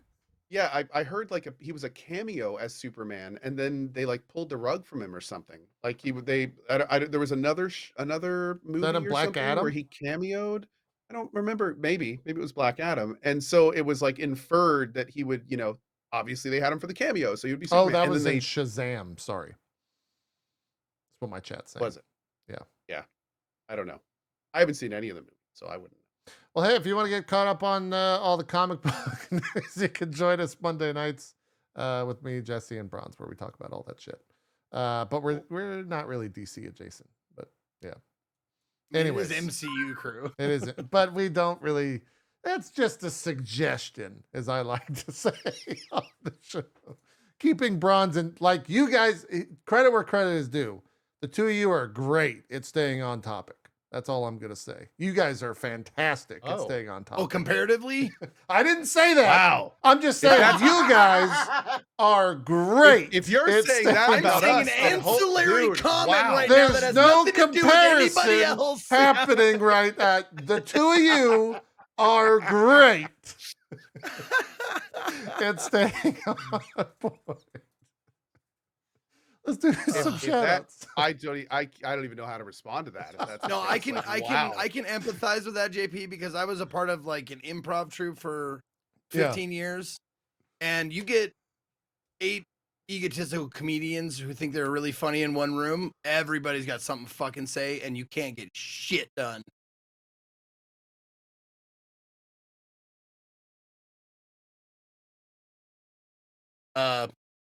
JP, Muted? you're muted, big guy. Sorry, I'm muted. I was wondering why the fuck I couldn't hear you. Okay. That was yeah, very weird. I did exactly what Zeke did, where it was just kind of like, what? Is it me? Man, Is I muted the cough on my thing, and yeah, it soloed the mic because I fat fingered it, and yeah, Gotcha. the rest is history. in there. Let's We've do all some been shout there. outs. Yeah, I was saying, I think we're good next week, right? You guys are both. I know there's some Zeke, you're missing something, and you're missing He's something. Burning Man. Is that next No, week? that's last week in August.